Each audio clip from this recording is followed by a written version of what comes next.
Good morning. I'm Eric Reeser. The Columbus Blue Jackets are the hottest team in the NHL, and it's not just me who's saying it. CBJ moved their winning streak to 6 games last night with a 3-0 shutout of the Devils in New Jersey. Matthew Olivier scored twice in the third period. Elvis Merzlikins had 24 saves in the win, his 12th career shutout. Jackets are 5 points out of a playoff spot with 1 game left before the Olympic break. CBJ will host the Chicago Blackhawks tonight at 7. You can hear it on The Fan with coverage at 6:30. Zach Werenski will skate for Team USA in the Milan games that hold their opening ceremony Friday at 2 o'clock. The NBA trade deadline is Thursday at 3. On Tuesday, the Cavs sent Darius Garland to the LA Clippers for All-Star guard James Harden. Cleveland plays Los Angeles tonight at 10:30. And in college hoops, number 23 Miami of Ohio improved to 23-0 with a 73-71 win at Buffalo. This update is sponsored by Uber Eats. Uber Eats has a great deal waiting for you at El Vaquero from now until March 31st. Buy 1 quesadilla deal, get 1 free on the app. Terms apply. Your morning just got more interesting. Distilled and barrel-picked for your listening pleasure. Bo Bishop, a local sports media legend. What William T. Sherman was to the Union Army, he is to Northern College football. A husband, a father, and middling youth sports coach. He's friends with Central Ohio sporting royalty. I'm talking to Ohio State Athletic Director Ross Bjorken. Coach Day walking on with us right now. Good to see you, buddy. Good buddy Austin Ward. My good buddy Tim May, the Tim May Show. The great Doug Lavery's joining us. Hi, everybody. Dom Barry here. Oh, Reese came in and he handed me papers. Yeah, and then it's a rundown. And then he said, "You see that button? That's the only button you need to worry about. Don't touch. There's 8,000 buttons in front of me." Oh, I didn't know what he was talking about. The one that says on. We blew the budget on this imaging, and only 2 guys answered our ad on Craigslist. Ryan Baker and Eric Reeser. Act accordingly. You're now listening to Bishop and Friends. Bishop and Friends is sponsored by Diamond Seller, your true jeweler for over 75 years. I got so upset at the idea of Miami of Ohio being 23-0, I stumbled over their score. Buffalo failed to make a last-second 3, and the Redhawks, the hated Redhawks as I drink out of an Ohio Bobcats tumbler, now have the best record in Mid-American Conference play ever. Happy first Friday, everybody. Eric Reeser, Joshua Perry, Ryan Baker with you for the next 3 hours. Bo Bishop still on IR. He's day-to-day. He's got the youth sports flu. I asked him yesterday if he'd found patient 0. He said there's about 18 of them. That sounds about right. Jeez. It's tough out there this time of the year, Joshua. Yeah, it's How not you feeling? great. I am good. Like I said yesterday, I got sick early in the illness season, and I feel like my immunity is up. I built the antibodies. I can fight anything now. All right. So I'm glad I actually went through it earlier rather than later. It's good that you got it out of the way because you're about to get into a metal tube and head out to San Francisco. Brother, people there. And the airport is a place. We should have just a whole segment one day about things that people do in airports, on planes that you just shouldn't do, period, in shared spaces. I was in the metal tube this past weekend, a couple of them, and so far, nothing. So I think I have faith in you. I feel like with the pretzels and the drink of choice that they hand out, they should just also have little bottles of hand sanitizer. Well, they started giving out the wet wipes or whatever. Okay. Yeah, and people would just get on the plane and they'd be like, "No, thank you," or they would take it and then not use it. And I'm like, I'm not a germaphobe, but I don't know who was sitting in the seat before me. I'm wiping that whole thing down, tray table, wipe it down like, protect yourself. I'd never thought of that until today. What happens after the seat when you leave it? They're supposed to clean, but, it's quick turnover. They're trying to get planes off the ground. Like, I'm not exactly sure it's thorough. They're trying to do everything but clean the seat because that doesn't make them any money. I will say this. We had a flight this weekend where we were literally getting off the plane and the flight attendants were actually mucking up the process of getting off the plane because they had to flip this plane so fast that they were in the aisles as people were leaving, cleaning up the trash. Mm-hmm. And it's like, get out of the way, folks. Yeah. You're not helping this process. Like, the faster we get off of this plane, the faster you can do your job. But right now, you're just making everything longer. The deplaning process in general is something that I think needs to be explained to too many people. It should be have a class on it, much like driver's ed. Yeah, there should be common sense, right? Like, if you're in the back of the plane, sit your ass down. You're not leaving for a little while. Where you going, bud? Yeah, crowding the aisle? What are we doing? And then the other one, because I'm not one of those stand up when the plane lands kind of guys. So if I'm sitting in the aisle seat and you're inside of me, don't stand up over top of me. Yeah, he's getting around you. I'm the one with the power here. You move when I move. Okay, so you sit tight until I'm ready to get up, which is when the people in front of me have gotten up. I understand the argument for standing when the plane lands because you're cramped and you're uncomfortable. You could stretch all flight as long as the seatbelt light's not on. Get up. I agree with you. I always feel that as a short person, I can't really speak up to people that have, more vertical advantages because it is harder for them in an airplane. But it's also uncomfortable for everybody. Sure. So you're kind of in the same boat regardless of the height. Just sit tight and let everybody in front of you go, and then you can go. And it's all for, I think, a much more pleasant flying experience, which I have no doubt you will have today, a pleasant and a much more sanitized flight experience as you go out to San Francisco in advance of Super Bowl 60. Are you doing anything on Radio Row this week? Okay. Just networking, hobnobbing, doing all that stuff. I mentioned this yesterday, but it's like the amount of people that make their way out there is impressive. So it feels like a really strong opportunity to just talk to folks. The other thing, too, is the agency that I work with does a gifting suite. I learned this a couple years ago. So I like free. It's my favorite F word. Yeah. So I'm going to sign up for some free stuff, too. Did they kind of give you a sense of what freebies they've got? Doesn't matter. Okay. Yeah. Just like a roll of the dice. I'll be surprised, and whatever it is, I'll take it. If it's free, it's me. That's Joshua's 100%. As the update anchor clearly stated in the update, 6 straight for the Columbus Blue Jackets, who shut out the Devils 3-0 last night in New Jersey. Columbus now is at 9-1 under Rick Bowness. You get that bonus bump coming out of that January 13th dismissal of Dean Evison. Now you look to go in to an Olympic break hot as any, if not the hottest team in the NHL, Baker. I know that, watching that game last night, you see kind of 3 different periods of hockey, and as has been a better trend for this team, a third period that was awesome. Yeah, and, honestly, that game last night, it was not aesthetically pleasing at all. That was a pretty boring watch last night. But you did what you had to do. You outlasted it. You weren't the one that cracked first. You get that goal, and then that kind of gives you a little momentum, and the Jackets kind of sped up their play a little bit, and they get the win. And there were some things that I saw last night. There were a couple plays, one by Kent Johnson in particularly. And one of the things I was thinking was later in the game, early in the season, Kent Johnson probably wouldn't have been on the ice. We saw a lot of times where his line would go out and Brendan Gauntz or Isaac Lundestrom or someone else was on that line in his place. But just a little play where he didn't back off, where a lot of times the Jackets were retreating. Hey, we got the puck in the zone. Let's not let them come the other way. Johnson took one more skate forward and got his stick on a puck and just flipped it in a little deeper to help the Jackets stay in the zone a little longer. And I was like, there's the difference right there in this team. Just a little more aggression. And Rick Bowness said it in his introductory press conference. I want these guys playing on their toes, not on their heels in all situations. And it's just little things like that you're seeing that are like, yeah, this is what's different. I'll say from a player's perspective, obviously from a different sport, I always liked having coaches that gave you license to be aggressive. I think players really respond to that kind of stuff where they're not telling you to be cautious about things. They're not trying to pull you back. It's like, listen, you're here for a reason. We know you're good. You have great instinct.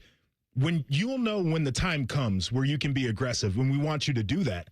And it's really freeing. And obviously we're seeing the results with the Blue Jackets right now. But you pointing that out, I think, is exactly what players wanted to feel when Rick Bowness came in. Is like, okay, I have the license to go out and do these different things. And that's the way that we're going to train and prepare for every game that we head into. It was nice getting Dante Fabro back. He has the first goal of the third period. Matthew Olivier with a pair in that final 20 minutes. Elvis Merzlikins, it feels like with the coaching change. I think he's been impacted, if not the biggest, but one of the members of this team that's been impacted in the biggest way as he gets his 12th career shutout. And now he's a guy that, for this team, as he goes to represent Team Latvia next week in the Olympics. Maybe a jet night tonight. We'll get more from Jody coming up at 11:30, but we'll have some Jackets updates throughout the morning as they'll do, they'll do morning skate potentially. And with Elvis, you wonder where they want to go, because Jets been playing pretty well as well. If they want to ride Merzlikins into a playoff push, which now they're 5 points out of a playoff spot, or would he be trade bait? Or would he be something you dangle out there as a trade piece that could bring you in, as Jody was talking yesterday, maybe a big-bodied defenseman or something that could increase your scoring capacity as you go to that March 6th deadline? I still don't think that that contract for Elvis is tradable. Especially, it's tough. Especially if somebody is adding a goaltender at this point in the season. That's probably not going to be their number one. That's going to be a guy that they're going to want to have as a backup as they head into the playoffs. It's extra goaltending depth. So I'm guessing nobody's going to say, you know what, that $5+ million a year contract, that's what we want sitting on our bench behind our guy. I think if Elvis ever would get moved, it would be in a sweetener deal. I don't think that's a deadline move that's going to happen.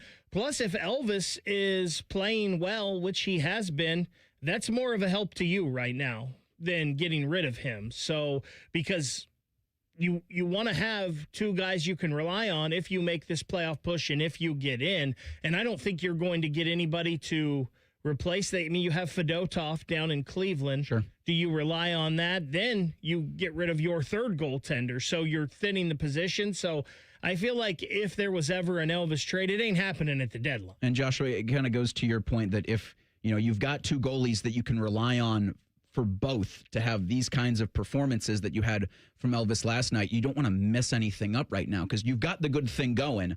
You got a month, you got, 2.5 weeks off. You come back, there's the March 6th trade deadline. Keep things as they are, especially at that position, would give you maybe more confidence. It's the one thing that I continue to think about when it comes to the trade deadline and moves that they want to make. Like you're in that spot where you feel very confident about postseason chances and what can you do to make the final push. And one of the questions that comes along with that is, how confident do we feel about what we have right now? And if we do something, are we disrupting that? And I don't think fear should stop you from trying to build the best roster that you can at the deadline. But it should be a conversation of how many things do we need to change knowing how well things have gone. And I misspoke. They are 5 points back of the Islanders, who beat the Penguins last night in overtime. Or they're 4 points back of the Islanders. Islanders beat the Penguins last night in overtime. 5 back of the Bruins for that second wild card spot. So it feels like for the Blue Jackets, the right now easiest path looks to be that third spot in the Metropolitan for a playoff position. And the Blue Jackets, it was not a great night in the standings for them last night. Obviously, they get the 2. But that Penguins-Islanders game going to overtime and that Lightning-Buffalo game going to overtime, both giving points to teams that you really don't want getting extra points right now. So Shelley time coming up at 11:30. We'll get Jake Trotter, senior college football reporter at ESPN, on at 10:30 because some wild reporting from Florida State yesterday. And Joshua, how some of these schools are just hemorrhaging money and just not turning that money's not real into actual winning on the football field. We'll get into a little bit of that throughout the program. But yes, we got to get to the James Harden news. We'll do that next. It's Bishop and Friends on The Fan. A lot has changed in 30 years, but we're still that old shoe that feels worn in and well-loved. And, well, we smell a little, but you've accepted that. The Fan. Hey, what's up? It's T-Bone. Tired of snoring? Dr. Mark Levy can help with a custom mouthpiece that opens your airway and stops the snoring. No mask, no noise. Call 1-800-MORE-SLEEP or visit sleepbettercolumbus.com today. Stop snoring. Sleep better. Live better. Think switching to T-Mobile's a whole complicated thing? Nah, it's easy. You can do it almost anywhere in just 15 minutes. Even poolside like Drewski, you can switch to T-Mobile and unlock savings that are built to last. With T-Mobile's Better Value Plan, you can save over $1,000 a year versus Verizon and AT&T. Save on streaming, satellite, and more benefits that they leave out. I get all the VIP perks. Start saving from day day one. And for a limited time, get T-Mobile's better value plan. I know you love deals. Plus, switch right now and we'll even pay off your old phone up to $800. What do you think of all that, Drewski? Stay chillin', just switch it. It's better over here. Check the math at T-Mobile.com/better value. Savings versus comparable plans at AT&T and Verizon, plus the cost of optional benefits. Plan features and taxes and fees vary. With 3+ lines of better value plan. 3+ new lines and 2 eligible ports, or 3+ lines and 5+ years on T-Mobile postpaid plan required. Qualifying credit required. Check out in 15 minutes or less per line. Get up to $800 per line via virtual prepaid card. Typically takes 15 days after rebate submission. Qualifying unlocked device credit service ported 90+ days with device and eligible carrier, and timely redemption required. No cash access and card expires in 6 months. Card issued by Sunrise Banks N.A. member FDIC. Hi, guys. This is the Rocket Roger Clemens. You don't pitch in the majors for 24 years without feeling it later. Shoulders, elbows, knees. Trust me, pain doesn't retire when you do. That's baseball legend Roger Clemens. I tried the ice. I tried rest, PT, nothing really worked. When I heard about QC Kinetics, the concept sounded promising. Non-surgical regenerative treatments that help your body heal itself without surgery. Sign me up, just what I needed, real lasting relief. Whether you're a former pro, a weekend golfer, or just want to walk around pain-free again, QC Kinetics uses cutting-edge technology and natural biologics to help restore and repair damaged tissue. I trusted them with my joints. Now I'm back doing what I love. Call QC Kinetics today and schedule your free consultation. Call QC Kinetics, 380-208-4544. That's 380-208-4544. 380-208-4544. Your mornings are jam-packed. So if you're going to add anything, make it your favorite bite from Tim Hortons. Buy any size beverage and add a daily baked donut for $1, a tasty bagel for $2, or a freshly cracked hot breakfast sandwich for just $3. It's the best way to add more to your morning. The 1-2-3 menu, only at your neighborhood Tim Hortons. At participating U.S. restaurants, must ask for offer in restaurant. Tax extra. Exclusions and terms apply at timhortons.com/offer-terms. Join Rothman and Ice every Thursday at 2:30 for Gold Jacket Thursday. Presented by the Pro Football Hall of Fame. A new Hall of Famer joins the show every week. But not OJ, because he's dead and probably a murderer. The Fan. Hey, it's T-Bone again. Listen up. Sleep apnea doesn't have to rule your nights. Dr. Mark Levy's been treating snoring and sleep apnea for over 15 years with proven results. And now he has an office in Marysville. Call 1-800-MORE-SLEEP or go to sleepbettercolumbus.com. Stop snoring, sleep better, live better. Do you have an oak tree in your yard? The Ohio Chapter International Society of Arboriculture is committed to advancing responsible tree care practices while preventing a fungal disease called oak wilt. They remind those who own and manage oak trees the best time to prune is November to early March. To find out more, there are over 1,000 qualified tree experts in Ohio. To find an ISA-certified arborist in your area, visit treesforohio.org. That's trees, the number 4, ohio.org. Ohio has over 920,000 diabetics. If you are a diabetic, take a step in the right direction by having your feet checked routinely by a podiatric physician, the most qualified doctors to care for your feet. Adding a podiatrist to your healthcare team can help you better manage the effects of diabetes on your feet. Ohio Foot and Ankle Medical Association podiatric physicians are located throughout the state. For more information or to find a member of the Ohio Foot and Ankle Medical Association near you, visit ohiofoot.org. Fan weather. From the Logan AC and Heat Services Weather Center. Partly sunny skies for us today, but chilly. Temperatures only getting into the mid-20s, and then for tonight, partly cloudy overnight with our lows down into the single digits. For Thursday, expect partly sunny skies, but daytime highs a little bit cooler as we only get into the 20s with light winds. For The Fan, I'm meteorologist Meredith Garfalo with the 10 Weather Impact Forecast. The radio couldn't contain us, so we've taken over YouTube. Catch Morning Juice weekday mornings at 6 by searching 971 The Fan. Do it. The friends are the guests and listeners. Reeser and Baker just work here. Back to work. Back to work. Everybody, work, work, work, work, work, work. You're listening to Bishop and Friends. A first Friday edition of the program also means Hey Guys. So get your Hey Guys at 971 BFS or in the YouTube chat. We'll do them at 11 o'clock. And if you understand the assignment, like you have the past couple of weeks, and we get enough, now that Joshua Perry's in today, if we can read your Hey Guys on the air, we will ask JP. All right. So we can do 2 if you guys give us enough. So Hey Guys, again, at 971 BFS and on the YouTube chat. We'll also have a Joshua Perry Get Through the Winter officially endorsed beverage coming up at the end of the program. Because usually when we do an officially endorsed without Bo, who is day-to-day, dealing with the, he's holed up in bed all day yesterday. They're looking for patient zero. I usually say for my officially endorsed, just open your fridge, grab a beer. I'm a simple man. I like red wine and light beer. Yeah, I like cocktails. I like cocktailing. My winter drink, not to spoil it, is a very simple one people can probably make pretty easily. So it's exactly what we need. I like that. Cocktailing. It sounds more classy than going out and drinking. Turn it into a verb. What are you doing tonight? I'm cocktailing. I'm cocktailing. I like that. That's good. From the cut above. How about that? If your favorite lounges in Northeast Ohio celebrated last night with some news out of the association, it's because James Harden is the newest member of the Cleveland Cavaliers. So the Cavs deal Darius Garland in a 2026 second-round pick to the Los Angeles Clippers for the 11-time All-Star and notorious all-time malcontent, because the Cavs are his fifth team in 5 seasons. I love the water-carrying agents at this time of the year, the trade deadline Thursday at 3 o'clock. Because one of them, and I don't think it was Shams, but it was somebody else who really lives in this news-breaking ecosystem, says that Harden wants to prove that he can still play at an 11-time All-Star level. Like, boy, as a Cavs fan, I sure hope he does. Try to paint this turd wine and gold for me, Joshua. All right, so I'll start with the water carrying. I think the newsbreaker reporter in many sports it's I can't even call them journalists anymore because it's so transactional and they trade on favors. The NBA is the worst of them all. And I love Shams. I worked with him for many years. He's a hardworking dude. But you got to be in the muck to be in that world, and that's where a lot of these people are. So I always find that pretty interesting. Here's the reality of the situation is this move with Harden, I think, signals the timeline for the Cleveland Cavaliers. You got Spider. You won't have him forever. So you got to make moves. Like if this is your window to contend for a championship, you have to find ways to accelerate that. I know people might not be like super gung-ho about James Harden, but the reality of the situation is he scores at a high level, and he's played much better defense than what he's been known to play.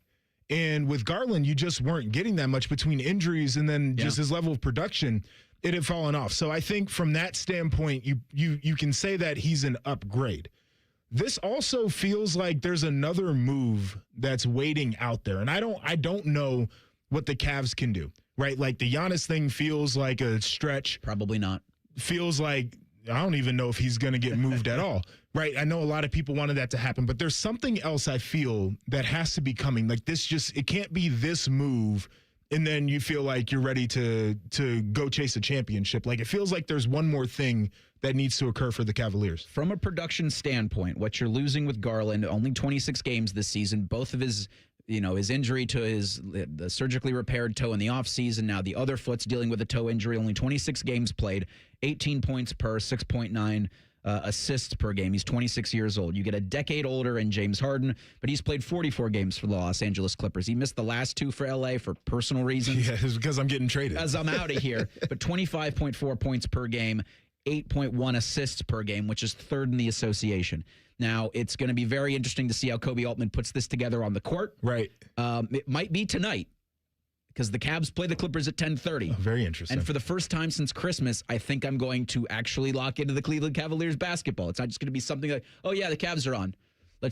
We'll put that on the third screen in case they actually do something worth watching. Right. It's been a lot of just meandering for Cleveland. I know you had the 40-point triple-double from Jared Allen over the weekend against the Portland Trailblazers, but Joshua, you're supposed to do that to the Portland Trailblazers if you're a $240 million roster. Right. You're supposed to be putting belt to that ass. And so my thing with the Cavs this season has been you've got to make it to the Eastern Conference Finals, and then you've got to have a good showing in the Eastern Conference Finals. In elimination games through his career, James Harden has averaged 13 points per. It's not good. That's the one thing for me where I have extreme pause about this move, right? Like I think I can talk myself into a lot of this being you're getting more experience, you're getting a better player who's played more, like he's more reliable in some ways until he gets disenchanted with the franchise and wants to be traded. But next again, week. He's not in it for the long run. So I'm putting that to the side. When it comes to postseason, when it comes to clutch moments in elimination games, what are you going to get from the man? And that's the thing that the Cavs are looking for is somebody who can help them get over the hump. So that'll be a thing to watch, no doubt. But I don't think this is, some people are saying that the Cavs got fleeced. Like, I'm not convinced that with the timeline that they think they have to operate under,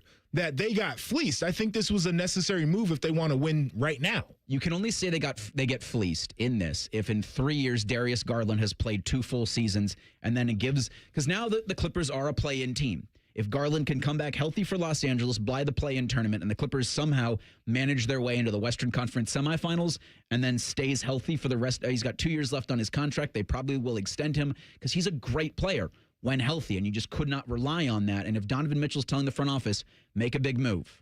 And now, according to Ramona Shelburne, or it was Shams that reported both of them, Mitchell and Harden, are excited to play together. Okay. So that's good. So I'm curious how long that lasts, though, because the other thing where a lot of people are bringing up good points about why this might not work. Yes. Ball dominant players, right? Like, you got guys who operate with the ball in their hands. Like, how are we splitting the pill here? So, Joshua, I think you made a great point about maybe this is a precursor to another move, because this sure doesn't seem like enough for Cleveland. And Reese, I think you had the key stat there with Harden. And I think Harden, I don't know if he still is, but Harden is a great player, but he is a guy that has shrunk in the biggest moments throughout his career. And for the Cavs, I feel like it's almost a move out of desperation. Like, oh my gosh, we've got to do something to try to win it all, but yet you bring in a guy who has not been great in his biggest win-it-all moments. So when I first, usually in the NBA, I feel like, and this is almost any trade in sports, usually the team that gets the better player wins the trade. And I do think James Harden is a better player than Darius Garland, but I don't know if the Cavs win this trade because I don't think there's any way this gets them what they are hoping to get. Yeah, I see what you're getting at. You would like to have a guy who's more proven, but I think part of this too is he can help us get there, and then we'll just see what happens, right? Like, I think he's a guy who can elevate the ceiling of your team, and then you just hope and pray that when you get to the clutch moment, when you get to the elimination game, he doesn't poop himself. And I think hope is not the greatest philosophy in the world, but sports operates on hope. That's the whole thing about sports, is everybody just wants to feel like they have hope to achieve what they're trying to achieve. And Reese, you made a good point earlier this morning. Maybe this is as simple as the Cavs knew. It's a move to help them, but they also knew, yeah, we're not going to invest the money in Darius Garland. So maybe this was a roster move where they get somebody back for a guy they knew they weren't going to keep. Yeah, Harden $39.1 million this season, Garland $39.4 million this season. So you're already paying the 34 and change, and you have Harden's player option, Garland 2 years on a deal. So I think this puts the Cavs, who I thought were going to be an Eastern Conference semifinals dismissal, back into an Eastern Conference semifinals dismissal. I would like to hope I'm wrong. We'll see if Harden makes his debut tonight and they play the Clippers in Los Angeles at 10:30. Figure out the rest from there. Hope is really what sports is built on. You're right, Joshua. The Browns have hope. I don't necessarily know if it's a good plan. Did Todd Monken win the press conference yesterday? We'll discuss. You'll hear from him in 2 minutes. It's Bishop and Friends on the Fan. Men, the new year is here, and if you're like many of us, you're ready to improve your health. But if you're feeling low energy, not sleeping well, or not seeing results in the gym, keeping that resolution can be tough. This is Jeff for Tri-State Men's Health, and if those symptoms sound familiar, we can likely help. They often point to low testosterone, and treating low T is what we do. But this year, we're also helping men go further with 4 targeted body composition plans featuring growth hormone peptides, NAD+, GLP-1s, and more. Designed to boost energy, support metabolism, enhance recovery, and accelerate fat loss. With our low T treatments combined with our body composition programs, most men notice real improvements. More energy, better focus, improved sleep, stronger workouts, and often a renewed sex drive as well. So call us. Your initial visit is just $99 and includes blood work and a medical consult. And if you start on treatment the same day, your visit is free. Call 800-900-9654 or visit tristatemenshealth.com. Featured therapies are compounded and have not been evaluated nor approved by the FDA. Provider prescription required. See website for details.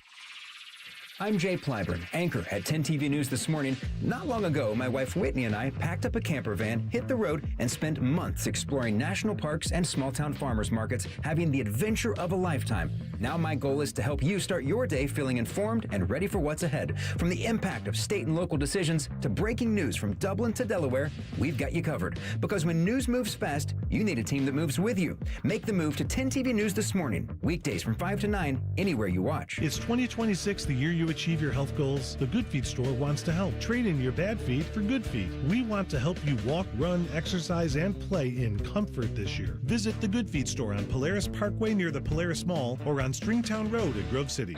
Hey, it's Austin Ward. Listen to The Beat with Austin and Byrne, now powered by the Waterworks and Header Heating, Cooling, and Plumbing. Get the latest Buckeye news, insights, and unbeatable analysis every day. Don't miss a moment. Stream The Beat with Austin and Byrne, sponsored by the Waterworks and Header Heating, Cooling, and Plumbing.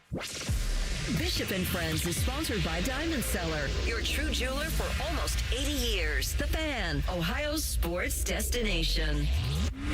What's up? What's up, man? What's up with you?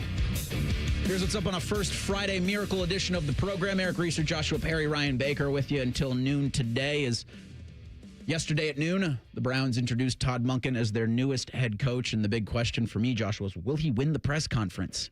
And in the first couple of minutes, he dropped a dog pound. He swore, he said the S word. I think he said ass. He did. For me, that's an absolute win. When he said, been with my wife for 40 years. We've been married for 34, but it's really like 6 because I'm married to the game. Yes. That's the coach you want. I said it to you yesterday.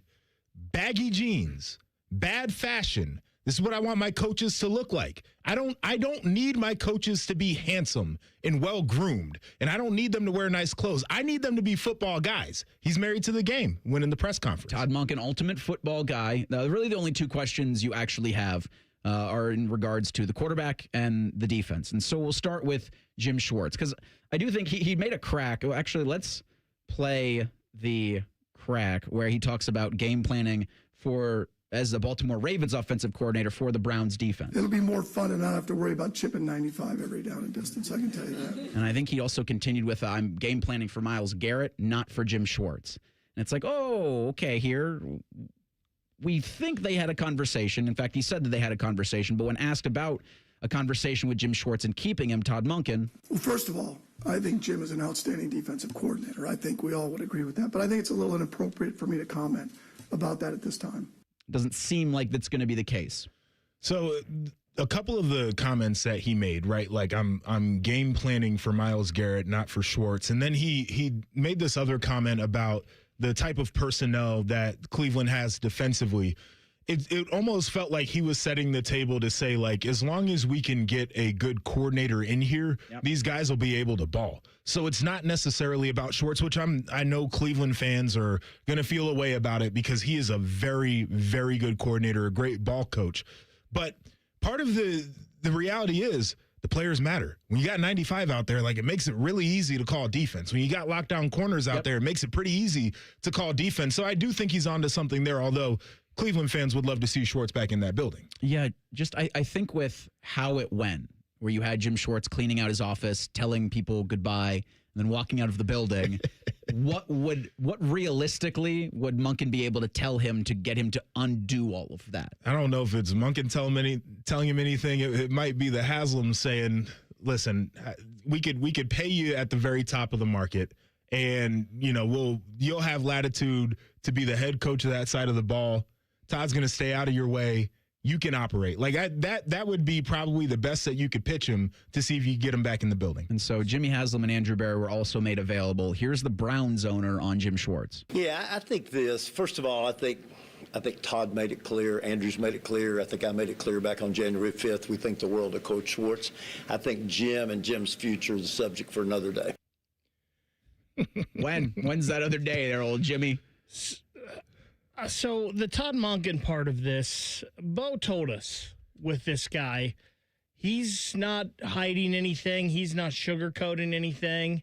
So you're going to ask him a question. He's going to give you a direct answer. So there's a lot of people like, oh, I think he's taking shots at Schwartz, this and that. I don't think he is. I think he's just being honest. Like, listen, Jim Schwartz is a great coach, but we game plan for Myles Garrett and what he can do. Like, I think people are trying to look into this and read into things, and I don't think that's the case. I think Monken's just a straight shooter, and he doesn't think about what he says, and it just pops into his head, and he fires.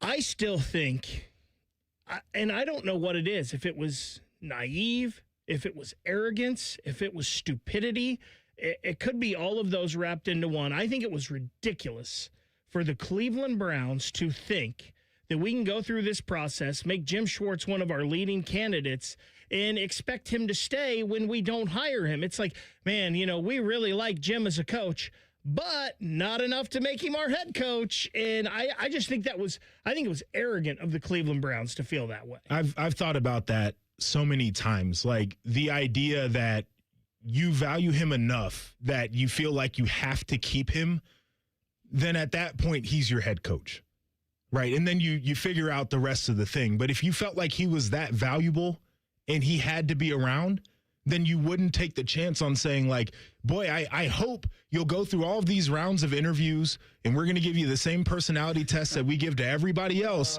And I hope by the end of this, when we tell you you're not getting the job, you'll just be a good dude and stick around for the fact that you love the Cleveland Browns. It's just not how business works. He's got 2 years left on his contract with the team. Here's general manager Andrew Bear. We talked about those personality tests, that the reported essay that they were giving some of their candidates. And, for the head coach of the Browns, quarterback is the most important thing with this organization. So he was asked if the test questions to their new coaches would be how to develop Shedeur Sanders. So when we talk about player development, one of the things that we wanted to get a feel for with all the candidates was less about the specific player, but more about like the player archetype, so to speak. So Shedeur, right, is naturally, that's like an example of like a young quarterback, and see what thoughts candidates had on that. We also had another young player on defense, and we also had a position coach as part of that, because we wanted to see how the head coaching candidates thought about those things globally, given everything that's asked for them in that seat. I know Andrew Berry's the guy that goes in any room and he thinks he's the smartest person in any room, but you can't really compare any other positions to the quarterback in the NFL. Yeah, I get what he's trying to explain.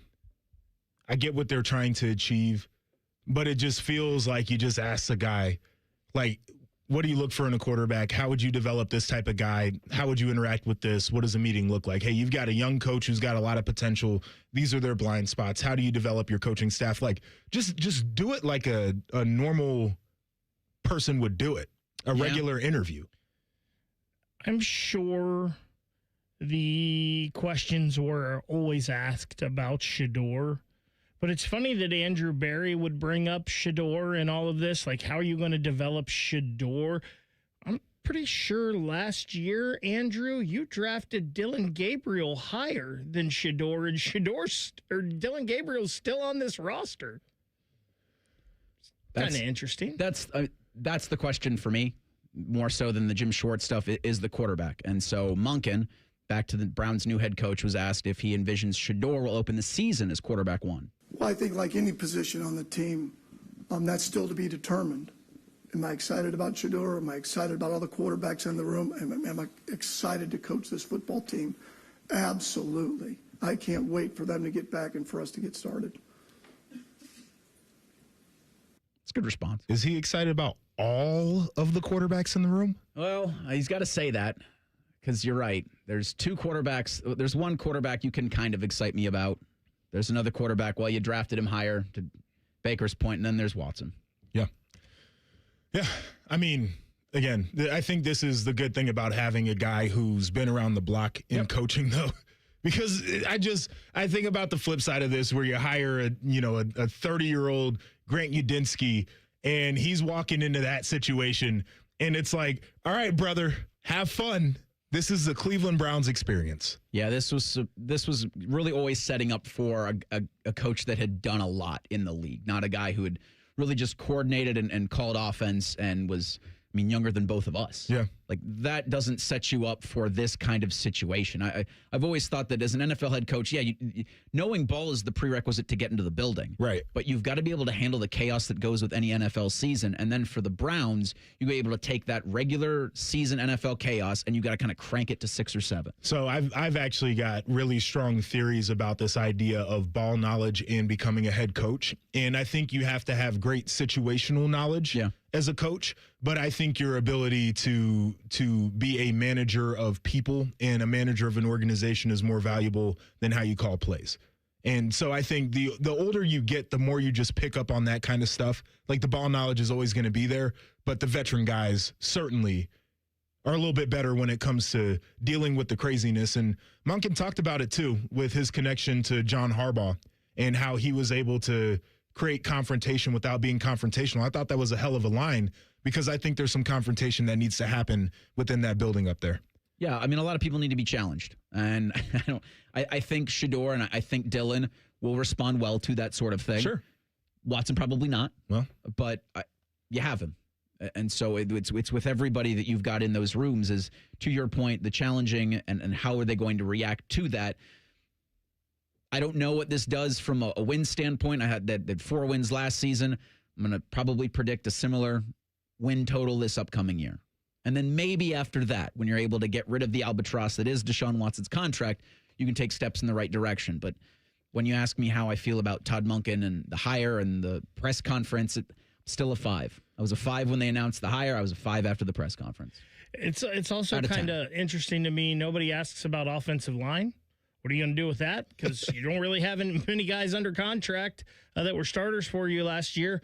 Also, what about weapons on the outside? Like, I don't know if it matters who your quarterback is if they're thrown to that same group of receivers. Fortunately, they have a draft where they've got 2 picks in the first round, and if they can pull off what they did last year in the draft, you're taking steps in the right direction. Yeah, it just feels like a lot of we'll see at this point. That's all it's going to be with this Cleveland Brown franchise. The college football playoffs got some new dates for the next 2 sets. One going to be a 12-teamer, one we're not sure if it's going to expand, but a lot of people mad about how many days games are going to be off between first round, second round, and the championship tilt. We'll discuss that next. It's Bishop and Friends on The Fan. We used to have a billboard with our host's face on it, but only ugly people work here now. You mama say you ugly, hey! The Fan, Ohio's sports destination. Hey, it's Bo Bishop here. You've heard me talk about High Bank Spirits, but the food is just as good. Brunch worth planning your weekend around, seasonal dinners perfect for date night or game night. Plus, kids eat half off every Monday. Find menus and locations at highbankco.com. Dine, drink, distill at High Bank. Would you enjoy watching a football game if the officials were paid a bonus for every flag they threw? Or a basketball game where the refs got paid for every foul they called? Okay. How about hiring a furnace and AC company that pays its technicians by the number of parts they can sell you? Hi, this is Dennis, president of Care Heating and Cooling, and today, this is how many companies operate. They call it performance pay, and it rewards technicians by paying them more for billing you more. Why is this bad? Because it abuses your trust in a technician to be treated fairly and honestly. At Care, we've been family-owned for 31 years and have always paid our technicians by the hour for repairs. We'll show you exactly what needs to be fixed and why, and give you our low upfront costs before we start. And unlike other companies, our technicians will never be rewarded for throwing more flags. Our Central Ohio-based staff is here for you 7 days a week. Care Heating and Cooling. Book an appointment online at careheatingandcooling.com or call us at 1-800-COOLING.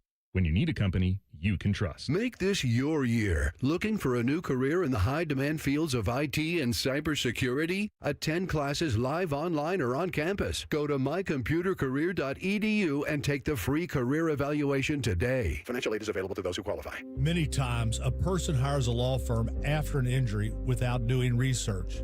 It can be a big mistake or not. Sometimes, after you have hired a certain lawyer, you realize you made a certain mistake. But guess what? Just because you hired them doesn't mean you can't fire them. I'm John Morgan of Morgan & Morgan. If you think you've hired the wrong firm, you may have. So do this. Google Morgan & Morgan results or visit forthepeople.com for cases just like yours. You may find that our full-service injury firm should have been your choice in the first place. Last year, almost 12,000 people discharged their law firm and hired us after further research. We became America's largest injury firm for a reason. Visit forthepeople.com today and let's get started. Or call Pound Law on your cell phone. Morgan & Morgan, for the people. Morgan & Morgan, Ohio office located at 600 Vine Street, Cincinnati. Prior results do not guarantee a similar outcome. Steve here from USA Insulation. Let me ask you a question. Do you know why your thermos keeps your coffee hot? Because it's insulated with foam. So let us do the same thing and insulate your home with our premium foam for only $99 a month, interest-free. The cold weather's here. There's nothing better than sitting in a warm, comfortable home with your loved ones and keeping that cold, drafty air outside. So make the call today, 529-2440, 529-2440, or usainsulation.net. USA Insulation. Back in the day, if you wanted to listen to the Fan, you turned on the radio, and that was the end of the story. But now, oh baby, stream us live on the Fan app, TuneIn app, iHeart app, we're everywhere. The Fan, Ohio's streaming destination. Moolah, greenbacks dough, Skrilla chips, bread and mo. 2, 5, 10 and 20, 30 big ones, games aplenty. Cheddar, butter, loot and scratch, find the letters. Make a match, cause there's many words for cash. No doubt, many ways to play cash word. Check 'em out. Cash word from Ohio Lottery. It's game time, yo. Cash word, it's fun to go with millions in prizes, don't you know? Lottery players are subject to Ohio laws and commission regulations. Play responsibly. Enjoy more ways to save at Kroger, like low prices in every aisle. And you can clip and save more with digital coupons in the Kroger app. Plus, you can earn fuel points to save up to $1 per gallon at the pump. So it's always easy to save big. Kroger, fresh for everyone. Savings may vary by state. Fuel restrictions apply. See site for details. You can save big on 12 packs of Coca-Cola, Pepsi, or 7-Up. Select varieties or buy 2, get 3 free with your card. Limit 10. Kroger, fresh for everyone. All your favorite Fan shows are available when you want them. Head to 971thefan.com and hit that subscribe button. The Fan, Ohio's sports destination. With friends like these, who needs former college football players? This is Bishop and Friends. Well, it turns out we have a former college football player and the pride of Olentangy, Joshua Perry, on with us until noon today. Bo's day today. Caught the Little League flu. So he was holed up in bed yesterday, and so we'll see about his status for tomorrow. But Eric Reese and Ryan Baker with Joshua as well. Jake Trotter going to join us at 10:30. We'll have some Shelley time at 11:30. Yesterday, College Football Playoff announced that they're not going to have a game on New Year's Eve this season. I know Ohio State fans have lamented some more recent New Year's Eve bowl games, New Year's Eve College Football Playoff games that haven't gone their way. Well, if you don't like Ohio State playing on New Year's Eve, at least for the 2026 CFP, you're not going to have that problem. Quarterfinals, the first one's going to be Wednesday, December 30th at the Fiesta Bowl. Then a triple header Friday, January 1st of 2027. Cotton, Peach, Rose. The CFP semis for the 2026 season are going to be held on January 14th of 2027 at the Orange Bowl and January 15th, 2027 at the Sugar Bowl. That's 2 weeks between games. And Joshua, 38 days will separate the first round and the title tilt. The 2026 CFP Championship is going to be Monday, January 25th in Las Vegas. Man. I mean, there's so many issues in college football right now. And one of the bigger ones for me is the postseason where you're trying to crown a champion and the experience is too long and the field becomes so thin that I do think that there's like general apathy that sets in. Like I'm really close friends with a woman who's a Georgia fan. And after Georgia was out, she's like, I'm not watching a singular second of college football anymore. And she's like a super big college football fan generally. And I feel like the numbers are telling people that things are going well in college football. I think the numbers could be better if they figured out this postseason. One of the things that happens as well, and they're trying to avoid it, is the NFL comes in and they start taking every damn day of the week, this part of the calendar. So you'll play the quarterfinals. Then you'll have 2 weekends of NFL games that will go by. Then you'll play the semifinals. And you'll have 2 more weekends of NFL games that go by. And then the title game. How the hell does that make any sense? Like, in what world does it make sense to stretch out your postseason that long, but also just let the NFL just take over and have all of the attention and all of the storylines, and you can't even have continuity with what's happening in the postseason. It's crazy to me. Yeah, the NFL, well, New Year's Eve is on a Thursday night, and so that's it. Amazon Prime Thursday night with Alan Kirk. And so the CFP's executive director, Rich Clark, said that that was one of their reasons for making this change. So I'm not one of those people that you have to have a game on New Year's Eve. I do think it's nice. Why couldn't you play the game at 4:30 or 5, though, before the NFL? Be a great precursor and a lead up to the NFL, because I think having one and then a day off and then the other 3, I just think that's bad business. And Joshua, as you mentioned, we're pushing this thing back, so more teams are going to be involved later. And oh yeah, your transfer portal window is right here. So let's have more teams affected by this. It's just really bad. And listen, I don't know if you can worry about the NFL, as you said, with, let's let the NFL garner all. The NFL has all the headlines. Right. And the NFL is king, and the numbers are proving that. As good as the college football playoff numbers were this year, the NFL playoff numbers they're not touching it. Just dwarfed them. Yes. So you're not going to, I understand wanting to move around that, but yeah, let's why do we need all this time off? Yeah. Like, we play all these games in the regular season back to back to back to back. Let's just go ahead. We don't need 3 weeks between conference championships and the start of the playoffs. Let's go. Let's get it moving. Just think it gives people too much of an opportunity to turn the page. You know, like, if your team's out, you can check out. Yep. If you're more worried about portal acquisitions, then you can check out. You know, like, you get wrapped up. You got the college team that you really like, and you got an NFL team that you really like. Your NFL team's making a run, you can check out.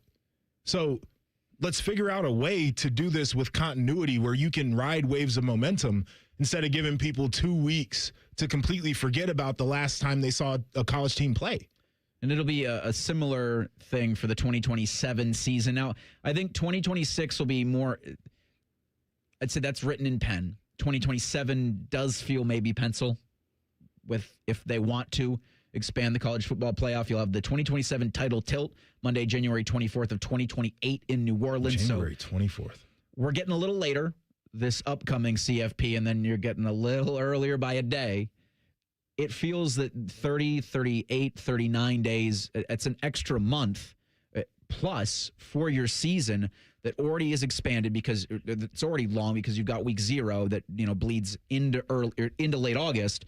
And for Ryan Day and for all of these coaches, you've spent the last 2 seasons trying to figure this out. And that's why I think you saw a much more conservative approach from the Buckeyes this past year in trying to dominate the time of possession, because you needed to keep your guys fresh for that, what they had hoped would be a month slog through the playoff. I mean, it's a 50-plus day postseason, from conference championships, end of the regular season, all the way through to when they crown a champ. It feels long. If you were to look at the calendar, and not every week that a game's played, but just the first game to the very last game, the midpoint of the season probably is somewhere in like October. Mm-hmm. Like, you still have half of the way to go before a champion's crown, but like, there's just not that many games left. It's an odd setup. We're going to be knocking on the door of February. Liberty University is going to be turning off their comments on their Black History Month post in a week after the champ is crowned. That's insane to me. It's example, 3,972 of why someone's got to do something about the calendar, not in a television or a broadcast or a trying to make revenue position. Like, the coaches do need to get together and say to the powers that be, we're not about this. Can't do it. We have got to figure a better calendar out for the coaches, because the way of life is just so poor when you have this much. I mean, it's why you and all these sports kind of have at the head of it psychos that already do so much or put so much of themselves into it. But if you're asking them to coaches to do all of this, then you'll have coaching changes, and you talk about Baker with the transfer portal. There's no time to live a life. No, I mean, college football, collegiate athletics generally, they find ways to make it harder for their most talented to really want to thrive in the industry. And I know there was when all the changes were coming, there were people like, oh, everybody's going to flee. And it's like, no, they're not going to flee. Like, not everybody can go be a pro coach. There's only so many jobs at that level. But I do think there is a ton of frustration, and it's becoming more and more difficult for coaches to do the job. I think this hiring cycle, just to go off on a little bit of a tangent, was enlightening in college coaching, because there were some big dog jobs that were open, And I don't think that there were the number of suitors that you would have seen 10 years ago. Yeah. Because I think there were many coaches who were like, I like my quality of life where I'm at right now. The expectations aren't crazy. If we miss out on a guy in the portal, nobody's going to be on the message boards calling for my job. If we don't make a deep playoff run, nobody's going to try to fire me. Like all of the things that have become more pressure-packed for college football, I think coaches are starting to wise up and say, like, $6 million to coach at Georgia Tech rather than trying to pursue the Florida job and I might get $10 million. Like, I'll just take my 6 and be good. Like, I'm fine doing that. And I also wonder maybe that's one of the and there's going to be a litany of reasons why college coaches and even NFL coaches, the ages are skewing younger. Yeah. Because you're just burning guys out so much sooner. Well, dude, you also don't have to work as long to retire. Like there was a time where, way back in the day where coaches were like making a regular salary and then things started to explode. But, $2 million a year to be a premier college football coach at the beginning of 2000s, like, it's good money, but you're not retiring off of doing that for just a few years. Like, you could be Ryan Day and you could coach for 5 years and never have to work again. And I think that's going to be a factor for some of these guys. They're just going to start hanging it up. We're never going to see the Bobby Bowdens, Joe Paternos, Woody Hayeses. We're never going to see that again. And I don't know if we were anyway because we don't have the patience for it as fans and whatnot. But the people that say, oh my gosh, Ryan Day is going nowhere, like, I don't know if you can guarantee that. Like, he has it good here, but it's a hard life being the head coach of Ohio State. There's a lot of scrutiny. It's all of the time. And why, if the NFL is going to come offering the same amount and maybe it's less work, why not do that? I mean, I know coaches like the TV networks. It ain't going to be as much as they make coaching. Yeah. I tell you, it is a fraction of the work. You got 15 days that you're on air. I mean, you might do a little bit more if you're Saban, they got you on during the week, whatever, but like, it ain't that hard, and it's a pretty paycheck. Like, I think guys are going to start looking at different opportunities. We will rank the best Super Bowl halftime shows in higher or lower, and I didn't have this team as part of a college football poverty program list. I'll tell you about it next. Bishop and Friends on the Fan. Common Man, a radio veteran, has a large hemorrhoid. Timmy Hall, a good, clean boy, moonlights as man's hemorrhoid. Common Man and Timmy. Weekdays at 3. The Fan. At Great Lakes Hyundai, the savings are so good. You know the savings are so good. You know the savings are so good. Great cars, great deals, Great Lakes. GLakesHyundai.com. Why does it matter to members that Aetna was named a Best Medicare Advantage company by U.S. News & World Report? Because they chose a plan that gives them real support, real people, and real care. We show up with care management that ensures doctors work together on complicated conditions. We show up with the latest in online tools to make healthcare easier to use anytime. We don't show up for awards. We show up for you. And showing up for you is how healthier happens together. Your mornings are jam-packed. So if you're going to add anything, make it your favorite bite from Tim Hortons. Buy any size beverage and add a daily baked donut for $1, a tasty bagel for $2, or a freshly cracked hot breakfast sandwich for just $3. It's the best way to add more to your morning. The 1-2-3 menu, only at your neighborhood Tim Hortons. At participating U.S. restaurants, must ask for offer in restaurant. Tax extra exclusions and terms apply at timhortons.com/offer-terms. Hey, everybody, it's Berm from the Austin and Berm Show on 97.1 The Fan. There are a lot of reasons that we should be working to get healthier and happier in our lives, but one of the unexpected benefits of losing weight, my wife no longer elbows me in the ribs at 2 a.m. I didn't realize how bad the snoring had gotten until it's gotten better. And that's the kind of change I'd hoped to achieve when I lost 35 pounds with Awaken 180 weight loss. 35 pounds down in just 6 weeks and officially under 200 pounds for the first time in 25 years. That number still feels fake when I say it out loud, but it's real. And what's just as real is how good everything else feels. There are no joint flare-ups. I'm moving around a lot better and never feels like a chore. I'm aware of when things feel wrong, and I'm also aware when things feel right. Thanks to my Awaken 180 coach, Mandy, I've learned how to eat, how to adjust, and now I'm heading into maintenance with a plan. That's what Awaken 180 really does. It teaches you how to keep going once the weight is gone. Free support for life with the solution for weight loss. Go to awaken180weightloss.com. This is Corey Sickles with Safe Harbor Retirement Group. When you leave a job, don't leave your 401k. Grow your investment without the fees associated with 401k plans. Visit safeharboroh.com to schedule a complimentary meeting. safeharboroh.com. Get Eco. Aaron, when we say same-day furnace installation, what does that mean exactly? It means if you call us in the dead of winter because your furnace has died, we will install a new furnace the same day. Get Eco. So by same day, you mean like the next day, but within 24 hours? No, Jerry, the same day you call. How can we do that? Do we really have furnace techs just sitting here waiting for emergency calls? Yes. And we have a whole warehouse full of different furnaces, so we'll have one ready to go no matter what you need? Yes. And we have extra trucks in the fleet, just parked and ready to be loaded at a moment's notice? Yes. How do we do that? Jerry, how could we not do that? If your heat goes out in the middle of winter, that's an emergency. So we'll be there the day you call. Get Eco. We should install a pole the guys can slide down, like firefighters. No, Jerry, and please don't suggest that in front of the team. Get Eco.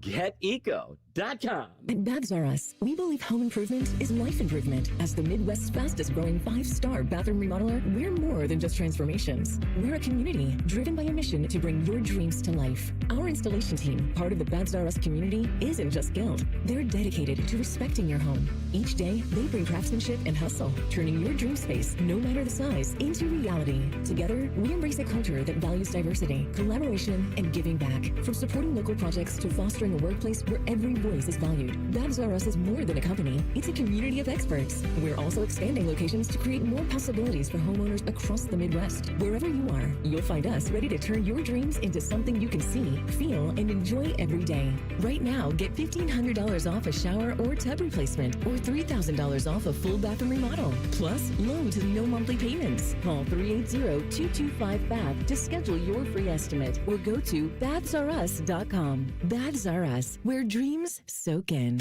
Broadcasting live from the McDaniel GM Superstore Studios, driving excellence since 1916. Chevrolet. Together, let's drive. WBNS HD1 Columbus.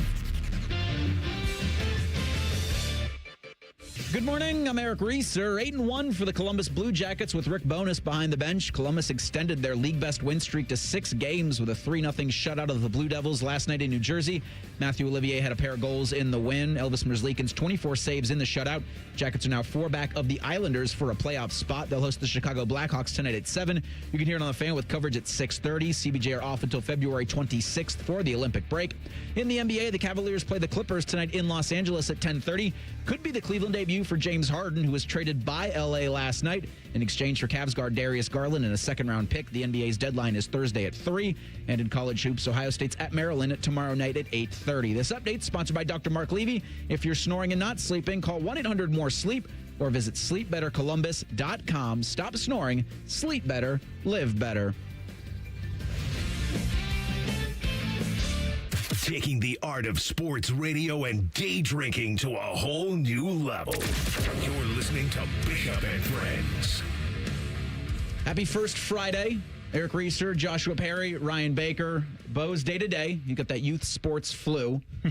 So it'd be TBD for Thursday's program. Coming up at 10:30 this hour, we'll have Jake Trotter on, ESPN senior college football reporter. We got a poverty program to talk about that I was kind of shocked that they would be considered with Rutgers and Cal. We'll get to that here in a couple of minutes. Jody Shelley is going to join us at 11:30, as you heard there in the update. The Jackets are 8-1 with Rick Bowness behind the bench. 6 straight is the best winning streak in the NHL. They'll look to make it 7 straight tonight against the Blackhawks before they go on that Olympic break. But first, I thought we'd have a little fun, obviously, with Super Bowl 60 coming up this Sunday. We'll have it for you on the Fan with the Seahawks and the New England Patriots. I think Seattle's still a 4.5-point favorite, but it's on NBC. Big NBC fans on this program. Thank you. The folks at NBC Sports ranked their top 10 Super Bowl halftime shows. Bishop and Friends present Higher or Lower. Do we want to start at the top or at the bottom? I think you should always start at the top. While this isn't the NBC Sports theme, it's an NFL theme, so I guess it kind of works. You said bottom, Baker? Top. I always like All right. starting at number one. So, according to NBC Sports, the number one halftime show of all time was in 2007 with Prince. At number 2 was Beyonce's Super Bowl halftime performance from 2013. At 3, you have that West Coast party in 2002 with Dr. Dre, Snoop Dogg, Eminem, Mary J. Blige, and Kendrick Lamar. Let's go higher or lower for the West Coast posse, Joshua. God. I think, is properly rated an acceptable answer? I think so, yeah. Yeah, because, Prince, Purple Rain, can I sing on here or will we get fined? I'm not going to No, sing. you can sing. Okay, because we used to, worked on a show where we get fined. Unimpeachable. I know some people 50-50 on Beyonce. Yeah. Her shows are ridiculous.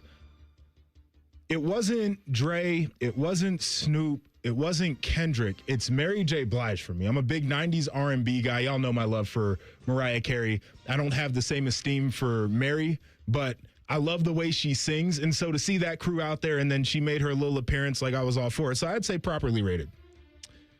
So it's funny, when I did my quick little list, I had this one at number 3, and I loved this one. This one was great. My number one, and we may be spoiling things here for later, but my number one of all time is pretty much the first big Super Bowl halftime show, and that was Michael Jackson. I always think that was great. I went back a few years ago and went back and watched that, and it was just, they had high school bands out there before at the halftime show for the Super Bowl, and Michael Jackson kind of changed things. I think that one will always be great, and I think U2's just kind of what it meant and symbolized right after 9/11 and that Super Bowl and everything. I just think that has to be up there as well. So those two are my top 2. This one with Snoop and Dre and all, that was so good, was good. though. As somebody that grew up in the 90s, I don't know how you couldn't love that. It was a nostalgia trip. You have at 4 the Super Bowl 37 halftime performance with Bono in 2002. So I think, Baker, you were saying that was the first one after 9/11. So a powerful moment. And then at 5, they've got 2015's Katy Perry Super Bowl, but it's really Left Shark. All time. Left Shark is one of my favorites still to this day. I'm also a slight Katy Perry fan. I don't know if that's get my man card revoked. Man, I don't know. But I enjoyed it, but the shark was the thing for sure. The Katy Perry one, honestly, and I'm not I wouldn't consider myself a fan of Katy Perry, but that might be some of the best production of a Super Bowl halftime show of all time. So I think right in that range, 5, 6, I think that's pretty appropriate. It goes to the spectacle of things. And so Michael Jackson's from 93 is 6. 7 through 9, I don't remember. So Lady Gaga performed in Super Bowl at 2017. Lady Gaga's at 7. In 2008, you had Tom Petty. In 2012, the Super Bowl halftime show was Madonna. I don't remember that at all. 2009, I do remember Bruce Springsteen's performance. That was great by the Boss. NBC Sports has that as the 10th best Super Bowl halftime show of all time. Higher or lower for the Boss there? I would probably have to go with higher. And it's not so much Springsteen for me. It's the idea of what you said. Tom Petty does nothing for me. I don't like Lady Gaga very much. And Madonna, I'm with you. I don't remember that one. So just based off of that alone, I think you would have to move it up. Yeah, I don't know why I don't remember the Madonna one that much either. Lady Gaga, she's really weird to me, but her show was pretty good. What I remember at the Super Bowl halftime. I would have Springsteen up a little bit here. I love Tom Petty, but I don't know if there was much spectacle to that. But I would have Springsteen up a little bit. That's weird that none of us really remember the Madonna one. I will say one that I'm surprised isn't on this list just because it was an iconic moment was the Justin Timberlake, Janet Jackson one. And one that I thought was pretty good, it's probably longer ago. I'm going to say a few years back, but it might be even longer than that. I thought Bruno Mars was pretty good at halftime. That was good. Bruno is just good generally when it comes to a live performance, so I'm with you on that. The Justin Timberlake, Janet Jackson, I was a young lad. And so that memory is seared into my brain. I will never I felt like I grew up a little bit in that moment with the wardrobe malfunction. I was in 6th grade, and I remember the school the next day. That's what everybody was talking about. Boobs. Was it the Seahawks or maybe the Panthers doesn't matter. from the NFC. Like I doesn't don't remember matter. the game. I remember that moment. Yeah. Yes. That's the day Eric became a man. That's right. Not really, but that's what I think you're looking for Super Bowl moments. And so I think Bad Bunny will provide a spectacle with some moments on Sunday. I've said it yesterday, and I'll continue to say it. When the Super Bowl hits halftime, I'm going to the bathroom. So if Bad Bunny comes on and I might miss it, well, that's because I'm occupied. I'm getting to that point now where I feel like I have to sit there and watch it because so many people have said that they're not interested. Just to be contrarian, right? Like I'm just going to do the counter thing, and I'm going to become the biggest Bad Bunny fan for 15 minutes. It'll be a good show. Never heard one of his songs, by the way. I think you probably have. I don't know if I have. But I couldn't. One, we can't play it for you because I think we'll get sued. But also, I don't think we have any Bad Bunny songs in our system. So maybe when you're at the airport today, we'll play it during the break. All right, and we'll see if you've heard it before. I think Bad Bunny is the perfect transition into bringing back Sunday Night Heat in the middle, the Sunday night halftime there with the WWE. Well, since he's dabbled his toes in that, maybe we're just having an impromptu match in the middle of the Super Bowl. Wrestling's halftime. on Netflix. I mean, there's no reason you can't pop up Netflix on your phone or your computer or your tablet while you have the Super Bowl on in the background and double dip. I mean, we do it with our sports all the time. Like last night, I had Miami Redhawks basketball on my phone as I was watching the Blue Jackets on TV. Because I'm a fan of history. Well, if you were Bo Bishop, you would just have 3 TVs. Well, so I can't. I can only have 1 TV. My girlfriend's given me the option of having the second TV on the mantle during football season, but I don't get the 3. I don't have more than 1 TV is all we get in the living room. And I can't do the quad box. So yeah, the quad box really helps a lot of things out. So we have a TV in the living room, and then we have a playroom in the back. Mm-hmm. And if you sit properly, you can see both TVs not at the same time, but you can kind of ping pong. Sure. And so I've done it before where I had a quad box on one and then just like a split screen on the other, and it worked out really great.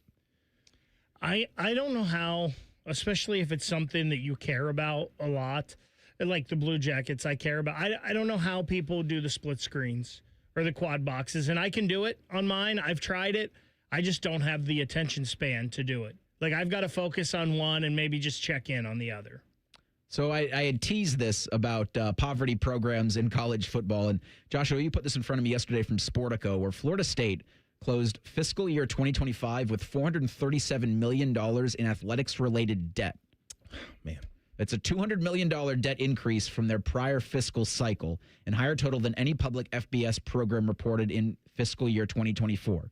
I think we talked about Cal Berkeley and how even UCLA, like those programs and those organizations have been just in the red forever. Rutgers last week had a $47.2 million shortfall in last season, so their deficit's $78 million in the red. But, man, that Florida State number is eye-popping. It is. And they said, primarily renovations to the stadium, so I could get where you'd have to create a lot of money there. But one of the things, again, and I mentioned this when we're talking about Rutgers, one of the things that stands out is their revenues are – They're not what we're seeing with schools like Ohio State, other Big Ten members. And so they can't spend, at least cash-wise, what they need to. And so these guys are taking on debt.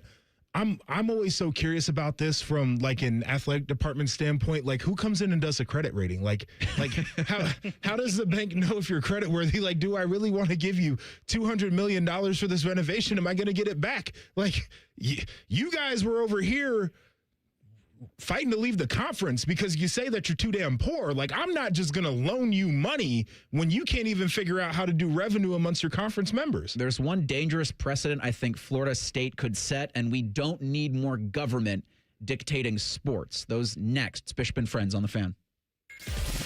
We're known for 3 things: games, conversation, and common man yelling about things only he cares about. The Fan, Ohio's sports destination. The biggest football party of the year is at Hollywood Casino Columbus on Sunday, February 8th at the Sportsbook. I'm Scotty Vegas, and the party gets started at 5 with a special prop show with tons of betting advice and prizes. Enter, win a helmet signed by a 7-time champion. It's the party everyone's talking about. Space is limited. The Sportsbook has massive screens, so reserve your spot at Hollywood Columbus ColumbusColumbus.com. Must be 21 or older. Gambling problem? Call 1-800-589-9966. I started my first business when I was 12, mowing lawns for about $5 a yard. I learned if you do the job right, people trust you and customers care that you show up and do what you say you're going to do. Hi, I'm Tommy Mello, owner of Don's Garage Doors. From garage door repairs to upgrades, we show up, we stand behind every job. We only use the best parts, and spring's guaranteed to last a lifetime. When you care about the people you serve, you work harder and it shows. Call Don's Garage Doors today or schedule online at donsgaragedoors.com. When it comes to garage doors, no one knows more. Getting cold feet? Call Care Heating and Cooling and we'll fix your furnace fast. Call 1-800-COOLING. Hey there, friends. High Bank isn't just award-winning whiskey. They also make the best vodka in America. With 3 Central Ohio locations serving scratch-made food and craft cocktails, High Bank is perfect for date night, game day, or drinks with friends. Learn more at highbankco.com. Dine, drink, distill at High Bank. Think switching to T-Mobile's a whole complicated thing? Nah, it's easy. You can do it almost anywhere in just 15 minutes. Even poolside like Drewski, you can switch to T-Mobile and unlock savings that are built to last. With T-Mobile's Better Value Plan, you can save over $1,000 a year versus Verizon and AT&T. Save on streaming, satellite, and more benefits that they leave out. I get all the VIP perks. Start saving from day one, and for a limited time, get T-Mobile's Better Value Plan. I know you love deals. Plus, switch right now, and we'll even pay off your old phone up to $800. What do you think of all that, Drewski? Stay chilling, just switching. It's better over here. Check the math at T-Mobile.com/better value. Savings versus comparable plans at AT&T and Verizon, plus the cost of optional benefits. Plan features and taxes and fees vary. With 3+ lines of Better Value Plan. 3+ new lines and 2 eligible ports, or 3+ lines and 5+ years on T-Mobile postpaid plan required. Qualifying credit required. Check out in 15 minutes or less per line. Get up to $800 per line via virtual prepaid card. Typically takes 15 days after rebate submission. Qualifying unlocked device credit service ported 90+ days with device and eligible carrier, and timely redemption required. No cash access and card expires in 6 months. Card issued by Sunrise Banks N.A. member FDIC. You still thinking job change in the new year? Yeah, I need something that's in high demand and more stable in this economy. IT? Yeah, cybersecurity, maybe even AI. That's what I did. Really? How? Went to My Computer Career. You don't need any prior experience, and you could start your new career in a matter of months. A lot of IT pros go to school there, too, to level up. Sweet. Are classes online or on campus? Both. Well, I'll check it out. Thanks. Make this your year. Take the free career evaluation now at mycomputercareer.edu, an Elite CompTIA certification partner. Financial aid is available to those who qualify, including VA benefits. Can't get enough of your favorite fan content? Good news, we're on all the digitals. Follow 971 The Fan on X, Facebook, YouTube, The Talk, and Gram. Your digital home for endless shenanigans. The Fan. Black history is American history, and this Black History Month, the Ohio Education Association believes every student deserves the right to learn the full story of the nation we share. I'm OEA President Jeff Wensing. In 33 years as a teacher, I've seen how honest, inclusive education helps students become critical thinkers and engaged citizens. This Black History Month, stand with the Ohio Education Association as we stand up for our students' freedom to learn. February is Children's Dental Health Month, so make sure you make an appointment for your child to visit an Ohio Dental Association member dentist. ODA member dentists are located throughout the state and are dedicated to providing the highest quality dental care, are bound by the highest ethical standards, and have access to superior ongoing education and training. On your next visit, ask if your child's dentist is a member of the Ohio Dental Association and American Dental Association, so you know you're being treated by the best. To find an ODA dentist in your area, visit ODA.org. Fan weather. From the Logan AC and Heat Services Weather Center. Partly sunny skies for us today, but chilly. Temperatures only getting into the mid-20s, and then for tonight, partly cloudy overnight with our lows down into the single digits. For Thursday, expect partly sunny skies, but daytime highs a little bit cooler as we only get into the 20s with light winds. For The Fan, I'm meteorologist Meredith Garfalo with the 10 Weather Impact Forecast. An encyclopedic knowledge of sports and other random things you may or may not care about. I think I found my mentor. Rockman and Ice. Weekdays from noon to 3. The Fan. Distilled sports discussion served in light beer quantities. You're listening to Bishop and Friends. Joshua, I did not mean when we did NBC Sports 10 best Super Bowl halftime shows to get into a Lady Gaga Katy Perry debate. It's so good. The chat. Here we are in the YouTube chat. Breaking it down. We love the chatters, though. You knew that topic would get the chat going. I had a Something feeling. like that always gets the chat going. Yeah. Just it's timely. It's something that everybody can get behind, because whether you're a football fan throughout the season or not, the Super Bowl is the spectacle. The Super Bowl is what you tune in for. You might not know the teams, you might not know the coaches, you might not know the players. We do. But the halftime show is probably somebody you've at least heard of in passing. or especially this year, somebody you have an opinion about. Even the negativity with Bad Bunny, people are still going to tune in to see what he does. I think 100%. I think it'll be an absolutely entertaining show. And then, Joshua, we still have to pay off on have you listened to a Bad Bunny song, see if you know it. You'll have some time maybe later today to flip through his catalog and see if there are any other hits that you'd like. But that's for later on in the program. We'll have Jake Trotter coming up here in about 10 minutes. I want to get his thoughts on how a school like Florida State can find themselves $430 million in the red. Now, from Florida State, they say because they had to do renovations to Doak Campbell, they had to do a new football facility. That was money that they took out against what they would be making. If you watched Florida State football at all this season, there wasn't much to watch. I think a lot of games were on the CW network.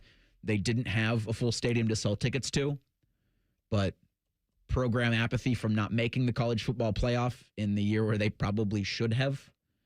Yes. I think sent them into the tailspin that kind of put them where they are.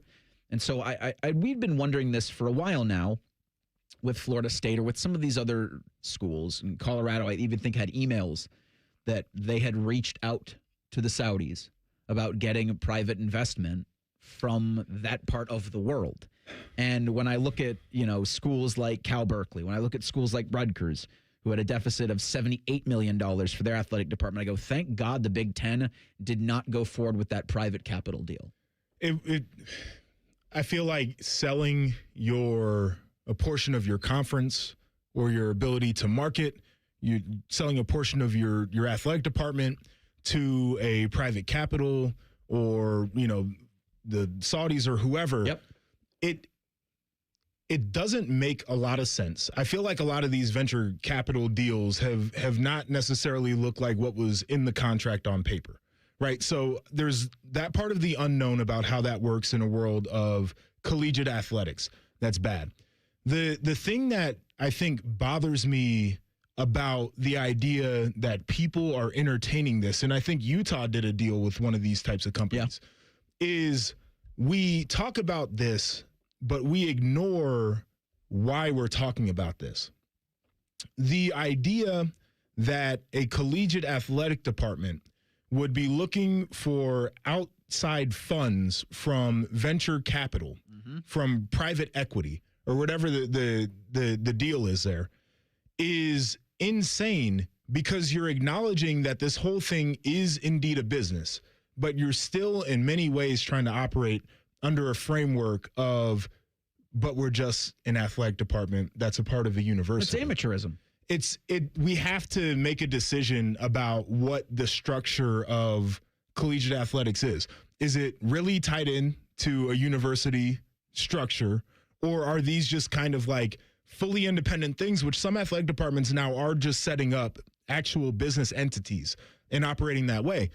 And then you go forward and you decide if you need to take the money from the people that have the private equity or whatever the case is, if you need an infusion that bad. But this back and forth of, we're still kind of this thing that people used to know in the past, while we're also trying to operate with, multi-million dollar budgets, and we're trying to make sure that we can be balanced. And at times we're going to need to spend a little bit more than we make to make things work. It just doesn't feel very collegiate in a lot of senses. It's one of the many reasons that I've been saying, even since last year's Michigan game, that Ohio State's in a pretty good spot relative to most other places in the country. I saw this at 11 Warriors, where the department netted $15.7 million from fiscal year 2024 to 2025. So that's a net. But look at how much they spent and look at how much they made. So they hauled in $336 million. They spent $320 million. Right. And so that's the thing where, to me, Ohio State's operating in a different world. Like, we're talking with these other schools, we're talking about $180 million. We're talking about $200 million. With Ohio State, we're talking in the mid $300 millions of dollars that they bring in, and they can spend $300 million and still turn a profit. Like, that's where a lot of these schools are saying we can't keep up, and that's why they're looking for other things. They can't even spend. They can't make what Ohio State's spending. Right, so they can't forget about spending like Ohio State. Like, they're trying to get their revenues to a point where it's on par with what Ohio State can spend and still turn a profit. It's a wild world, but we have to address the fact that this doesn't feel very collegiate anymore. No. And you want to talk about the fine line with that with Ohio State in the 2024 season? They didn't. make a profit. They were operating in the red, and that's the difference between the amount of home games football had. They had one more home game, and you also had CFP games that bled into 2025 as well. So there's a fine line there, and we've talked about it a lot on this show, how long can you continue to sustain 36 sports? Like, JP, I always use the example of men's volleyball because I've worked some men's volleyball games over the year. They make no ticket revenue because there are no tickets. Anybody can just walk in those games. They make no money from parking because parking is free. So the only thing they make during a men's volleyball game is whatever concessions that they sell. I don't know if you've ever been to a men's volleyball game. If they get 300 or 400 people in there, that's a lot of people. Right. So I don't know how much money you're making from concessions from that. And the men's volleyball team, there's not a lot of volleyball teams around the country. So they've always played USC, UCLA, Long Beach State. Well, how are you getting out to California multiple times a year? Well, you're flying. That all costs money. So that sport is bringing in nothing. Mm-hmm.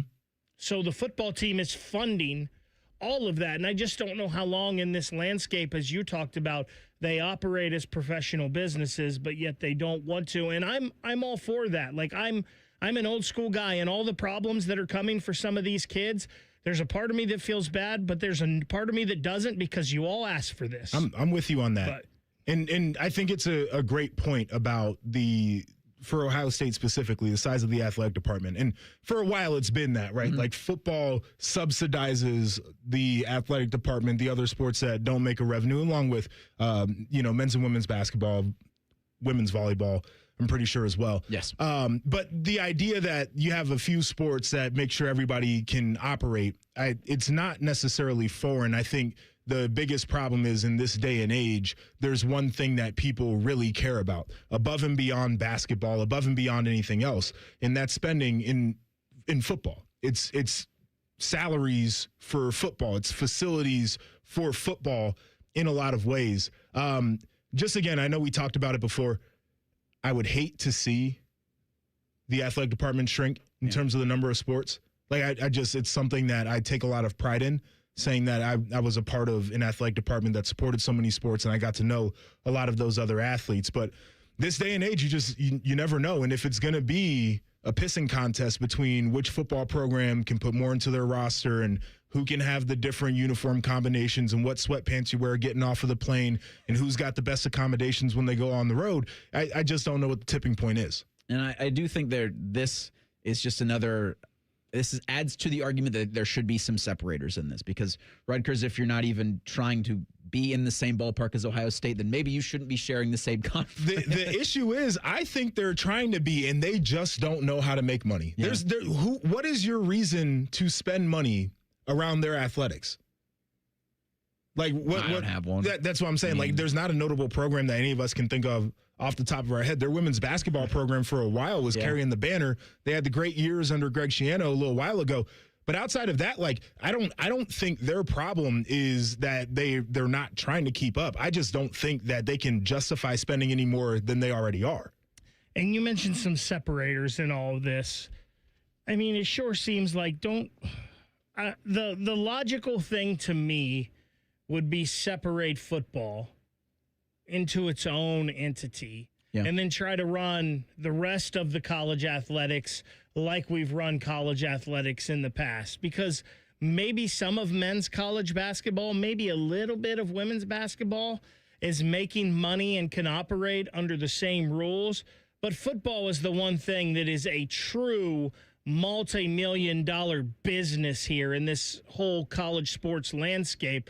We're going to have to separate that off and give it different rules and regulations. And I know that's going to add all kinds of other lawsuits and whatnot, but that seems to be the only way. And it feels like everything's just going to get more expensive. And so the ask is going to be bigger. What you're going to need to have is going to be more. The ask then to the fans is going to be more. And to your point about Rutgers, where are you getting those from? I know we got to get to a break here, but think about what Ohio State football is spending on staffing right now. And a roster. Rutgers couldn't if they wanted to. Right. They can't, because they don't know how to monetize football. part of the reason is the product's bad, but it's almost a circle when you go through that. But there's just not enough coming in. What do they play at SHI Stadium?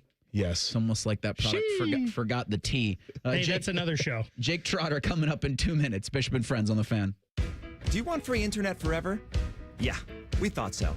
That's why Spectrum is giving you just that. Free fiber-powered internet forever when you switch and get 4 mobile lines from Spectrum. No internet bills, no taxes, no late fees. Just fast fiber-powered internet. Call 833-901-0178 to find out how. But hurry, this deal won't last forever. Once more, 833-901-0178. Or visit spectrum.com/free forever to learn more.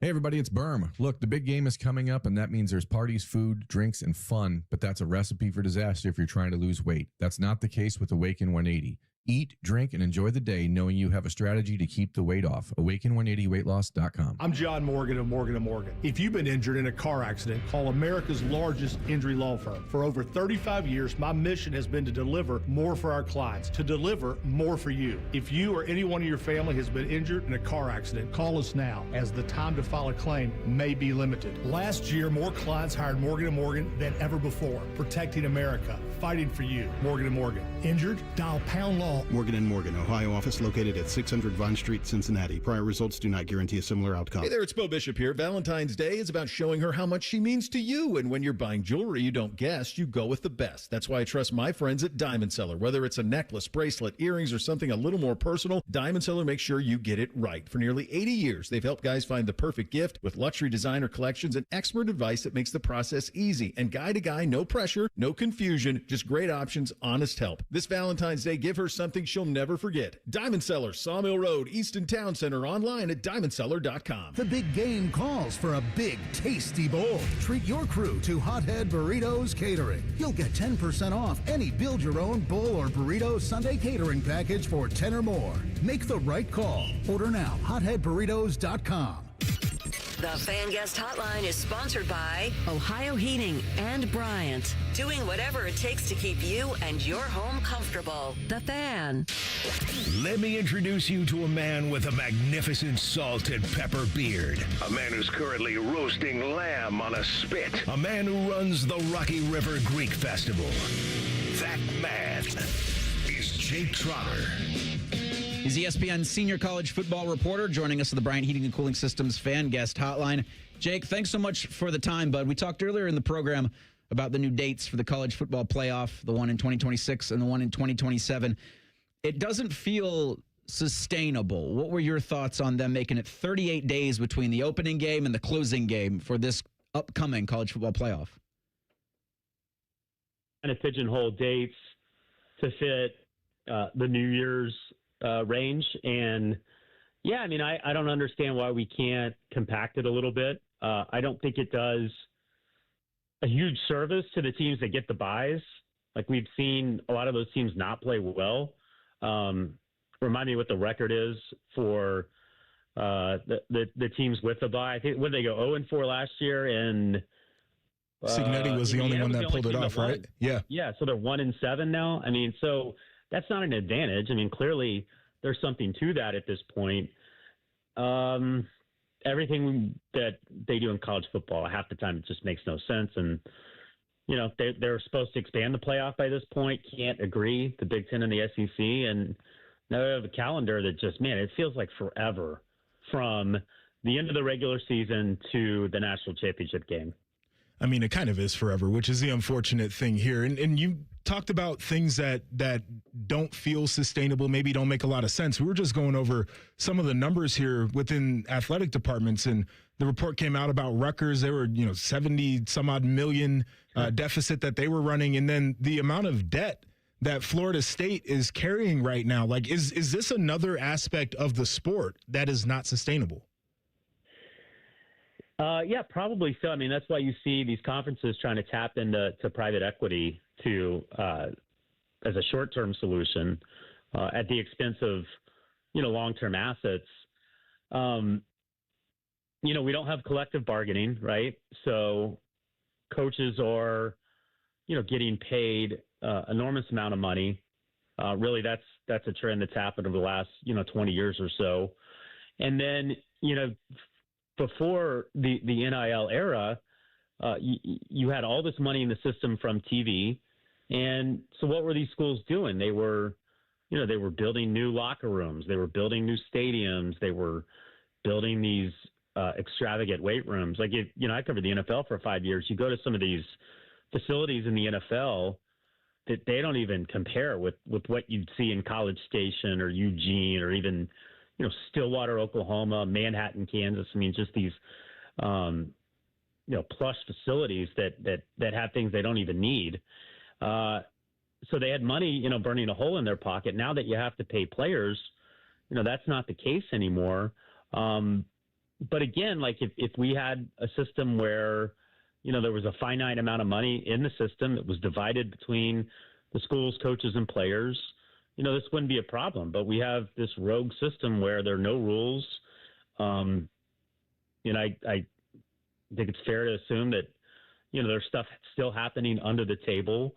The College Sports Commission with the NIL agreements, that looks like that's not going to work because a lot of schools are going to say, we're tired of waiting. We're just going to okay these on our own. What are you going to do about it? So, yeah, I mean, it's the Wild West, and part of that is you have to spend money to compete, whether you have it or not. Jake, it seems like everything that we're doing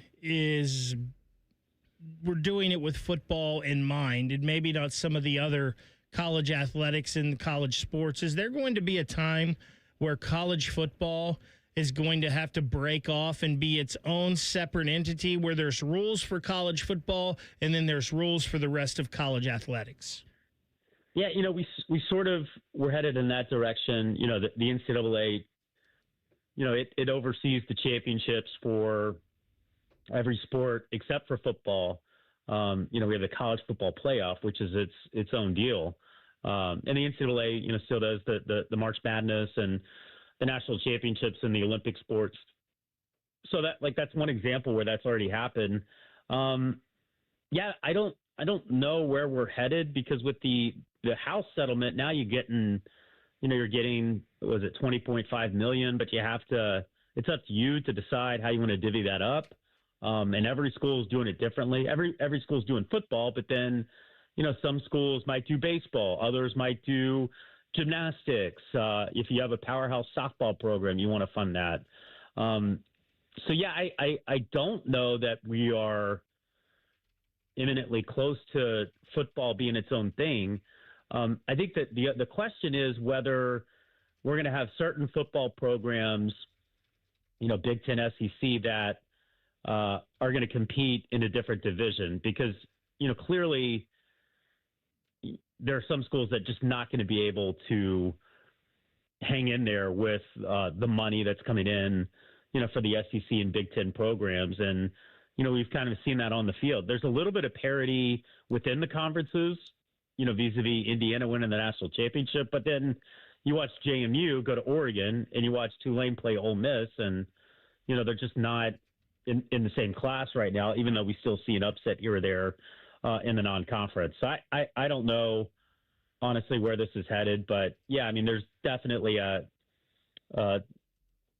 delineation between the haves and have-nots. It's only growing stronger and bigger. ESPN's Jake Trotter joining us, courtesy of the Bryant Heating and Cooling Systems fan guest hotline. Jake, you mentioned the SEC. Who do you think plays in 2026, Joey Aguilar or Diego Pavia, or both? Yeah, everybody's suing for more eligibility now. It's a mess. Yeah, I don't know how the Aguilar thing is just new, right? That just came out yesterday or today. Yeah. Yeah, and the NCAA, the way that they rule on these, it usually takes forever for them to come to a decision. So I don't know how to answer that. I haven't read enough about the Aguilar case to have a good answer for you there, but yeah, I mean, we've seen seventh-year quarterbacks due to the COVID era, and you wonder if, the JC eligibility or, we've seen with the G League and college basketball create different eligibility standards. Again, you're asking me questions I don't know how to answer because it's so unprecedented. Well, I think the guys like Pavia and Aguilar coming back or desiring to come back, Trinidad Chambliss putting that crew too. Part of this is the quest to win a championship. And a lot of people are under the belief right now that a more veteran, more seasoned roster is the way to go. Are you following that trend, or do you still think that you can get it done with maybe a less experienced roster built more off of high school guys who have been in the program for only a couple years? Yeah, no, I think there is something to that, and we've seen some of these transfer, heavily laden programs really perform in the postseason. I mean, part of it is such a long college football season now. It used to be 11 games in a bowl game, and now, you're playing 13, 14, 15, 16 games to win a national championship. And, it's like with the NFL, you see these rookies, it's called the rookie wall for a reason, where you can play well for 8 or 9 games, and then all of a sudden you're like, I'm only halfway through this season. And you see, like Emeka Egbuka, for example, had a phenomenal first half to the season. There were other factors in that, but it's not the first time you've seen a rookie play really well for half of an NFL season, and then, maybe wane a little bit in the second half as the season really drags on. So, yeah, I think, and the other part of it, too, and we saw this with Ohio State, you signed this top 5 recruiting class. Well, like, how many guys did they lose from that recruiting class already? I don't have the number in front of me, but it was a significant number of recent signees that are already playing for another program. So, yeah, like, I think there is something to getting guys with experience. Experience matters in college football, especially at, like, say, the quarterback position, where you've seen Will Howard and Mendoza, guys that have played a ton of football, really rise and play well in the playoff. Even Carson Beck, I thought played really well in the playoff. A guy that played a lot of football. So, yeah, I think that you want to balance your team between getting premium young talent that you can develop on your own versus, all right, let's get some guys that have some experience here that, can weather this season, can really help our depth and, physically are ready to go for what has become, such a grind in college football. Jake, talking about recruiting, this used to be college football Christmas and National Signing Day, and now nobody even talks about it with the early signing day back in December. Do you miss it being on one day in February? It was like a holiday, right? It was like an event. That was only, 5-10 years ago that it was such a big deal, the first Wednesday in February. And I used to, when I was doing college football before I moved to Cleveland, I would, go to some of these recruiting signing ceremonies, especially the ones that had drama to them. And you were kind of trying to figure out what the recruiting class rankings were going to be, which it felt like mattered a whole lot more then than they do now because of what I just said, where you lose some of these guys right off the bat anyway. I thought signing day used to be really cool, and now it just does not matter nearly in the same way, especially the second signing. I mean, honestly, I'd forgotten it even was today until you mentioned it. This was that day because it's just insignificant. Yeah, we had Ryan Day on Friday doing just a show. We're like, why is he talking at the end of January? It's like, oh, it's the contractually obligated signing day show, but none of it was about signing day. It was more Arthur Smith and the coaching staff and the guys they brought in from the transfer portal. Jake, thanks so much for the time today, bud. Look forward to talking with you next week. Stay warm up there. All right, tell Bo to get better. See you guys. Will do. And he comes to us courtesy of the Bryant Heating and Cooling Systems fan guest hotline. Speaking yesterday to the media, the NFLPA interim director isn't thrilled with something that's probably going to happen. We'll tell you what he said in Thing or Not a Thing next. It's Bishop and Friends on the Fan. File now with TurboTax on Intuit Credit Karma. They'll find every credit and deduction or your money back. File in the Credit Karma app. This Daily Show with Coach Jake Diebler, brought to you by Encova Insurance. Bruce Thornton passes Michael Redd to become number 6 in the all-time scoring list. Just let that thought sink in for a minute, Jake. It's an impressive name to pass, an all-time great in this program. It's Bruce has worked so hard. And, it's been cool to see his name rise up those ranks, but I think every time you see it, you're reminded of just some of the talent that's come through this program in past years. Okay, we'll have another comment in just a moment. Hi, I'm Archie Griffin, two-time Heisman Trophy winner. The right coverage can be a game changer both on and off the court. That's why Encova Insurance and their local independent agents are prepared for what's next and protect what matters most to you. Whether that's your home, car, business, or family, Encova's got your back with a policy that fits you perfectly. With local independent agents in your neighborhood and innovative insurance products that can be tailored to fit your unique needs, Encova's playbook is an easy win for your peace of mind. Basketball is full of challenging shots, and life can be too. With Encova, you don't have to do it alone. Your expert agent will guide you and provide insurance solutions so you can confidently manage your risk and count on a financially secure future. For auto, home, and business insurance, you want Encova on your team. Visit Encova.com today to find an agent near you. Encova is a proud sponsor of Ohio State Athletics. Go Bucks! Go behind the scenes of one of the most recognizable landmarks in all of college athletics with a tour of Ohio Stadium presented by Experience Columbus. A seasoned redcoat will be your guide as you make your way through walls of the stadium, into the press box, and onto the field. Upgrade to the VIP package and get special access to the band center and the Ohio State home locker room. From corporate outings and school groups to single-person tours and small families, Ohio Stadium tours offer a variety of options and pricing. For more information, visit ohiostatebuckeyes.com and book your tour. Ohio Stadium Tours, presented by Experience Columbus. At Ohio State, we are the never afraid to innovate teams and the improve people's lives teams. Together, we are the Ohio State University. Jake, and asking you about Bruce Thornton and his escalation up the scoring list, but are we seeing lately just how his play, even outside of scoring, can be so impactful in so many different ways?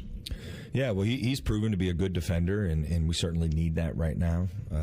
He's got to continue to read the game at a high level, be a playmaker for himself and for others. But, his consistency and toughness is really important for our team, and he's got to continue to operate at a high level for us. Can he be a guy defensively that can make it contagious for other people? We're hopeful. Yeah, we're hopeful. He has at times this year, certainly. So we need more of that right now. Okay, this is the Ohio State Sports Network from Learfield. Hello, I'm Ross Bjork, Senior Vice President and Eugene Smith Wolf Foundation Endowed Athletics Director at The Ohio State University. In partnership with AEP, Donato's, Kroger, The Ohio State University Wexner Medical Center, Huntington, and 10 TV, Ohio State Athletics strives to inspire the community to make a positive impact on children and families in our great state through the Buckeyes Care Initiative. Show and share your support in the community by using the hashtag BuckeyesCare. Everybody knows that Roosters is a fun, casual joint with their award-winning waitstaff, great food, fun, and laughter. It's a quick stop on the way home to sit back and unwind. It's a front row seat to the big game. Roosters is where you, your family, and friends can order pizzas, sandwiches, salads, and more. And the home of award-winning wings that are fresh, never frozen, and so big you won't believe it. It's your family's other dinner table. Roosters, a fun, casual joint, and the official wing sponsor of Ohio State Athletics. I'm Leslie from Pella Columbus. And I'm Wilson from That Other Window Place. And today, we're in my showroom to demonstrate how efficient our windows are. Whew, it's really cold in here, Wilson. We call that eco-friendly organic air conditioning. Drafty windows are a major problem for energy bills and comfort. It's one of the biggest reasons why people get Pella windows. It really is a problem, Leslie. I'm wearing 3 coats right now, looking like a beanbag with legs. Get the windows that can completely change the look and feel of your home at PellaColumbus.com. Great Lakes Hyundai. The savings are so good. The savings are so good at Great Lakes. But have you seen our inventory? With over 1,000 new Hyundais to choose from, there's no need to settle at glakeshyundai.com. Find a new Palisade with the exact options you need, or a new Tucson in that color you have been seeing around town. Plus, every new Hyundai comes with Hyundai Assurance and America's best warranty. A 10-year, 100,000-mile coverage. At Great Lakes Hyundai, the savings and selection are so good. Bishop and Friends is sponsored by Diamond Seller, your true jeweler for almost 80 years. The Fan, Ohio's sports destination. Pull up a stool and ask the bartender for something neat, because Uncle Bo is on the radio. This is Bishop and Friends. Well, Uncle Bo is currently in bed, getting hydrated. Hopefully having some soup, getting his voice back. He's day to day. What is soup supposed to do? Soothe your throat. and the muscles in there? Yeah, I believe there's something with the warmth, and also I think I'm not sure about this, but the salt in the brine of like the chicken noodle soup back in the day was supposed to like help you heal and everything. So I mean, are you accusing soup of being a placebo, Joshua Perry? No, I'm just like, you get sick and they're like, oh, eat some soup, and I'm sick, but I'm still hungry, so I drink bone broth. Yeah.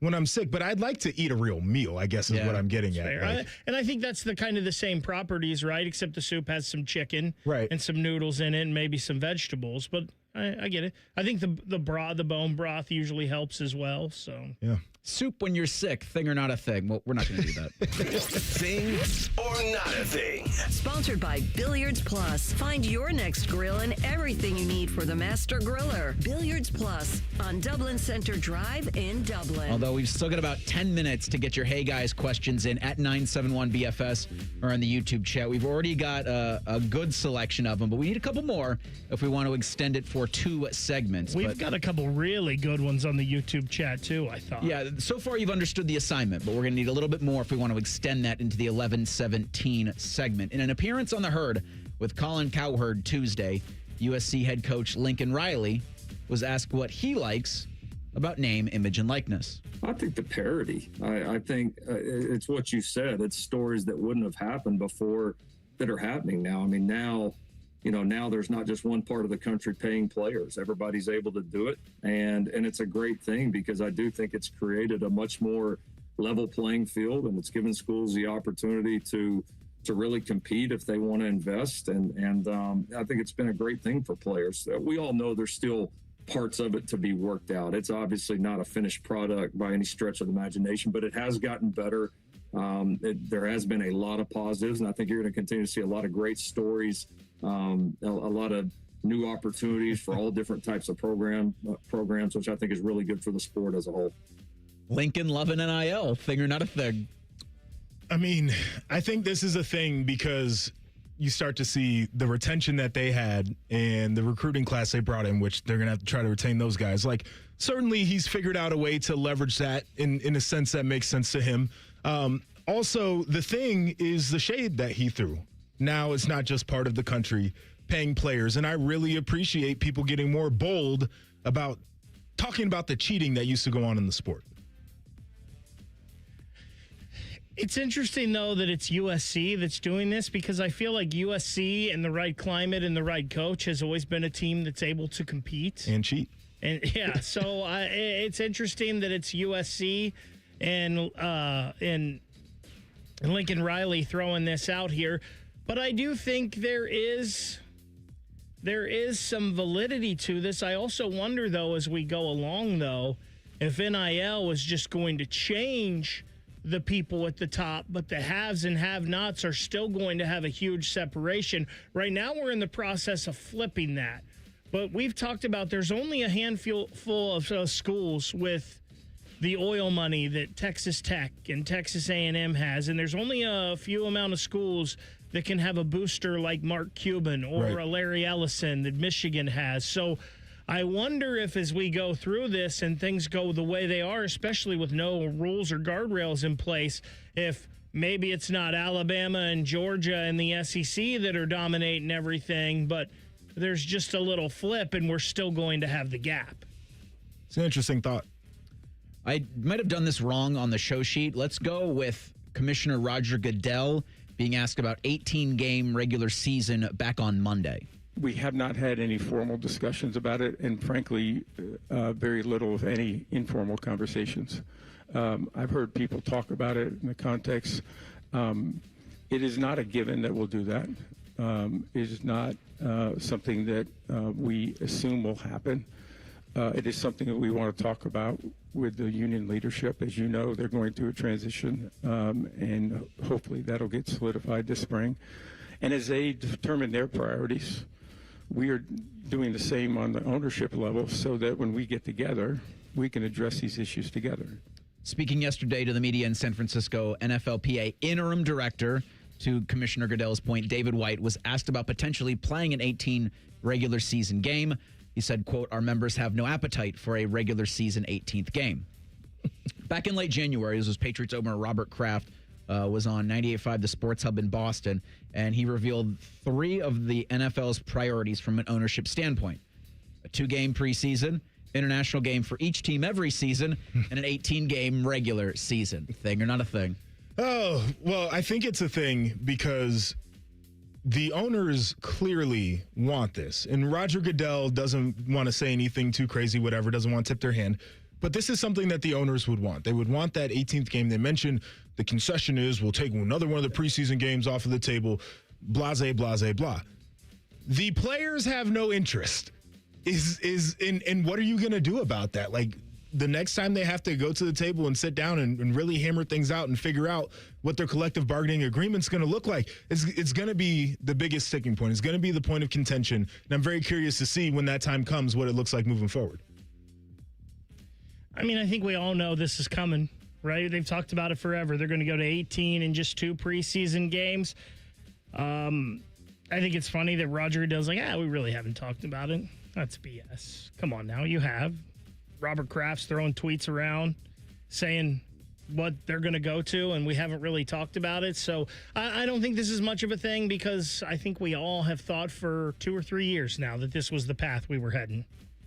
Back on Sunday in front of 15,513 fans at Pinnacle Bank Arena in Lincoln, Nebraska, the 9th-ranked Illinois Fighting Illini beat the 5th-ranked Nebraska Cornhuskers 78-69. That game was broadcast on FS1. Fox Sports said earlier this week that delivered 1.37 million viewers, which is the network's most watched college basketball game ever. That's FS1.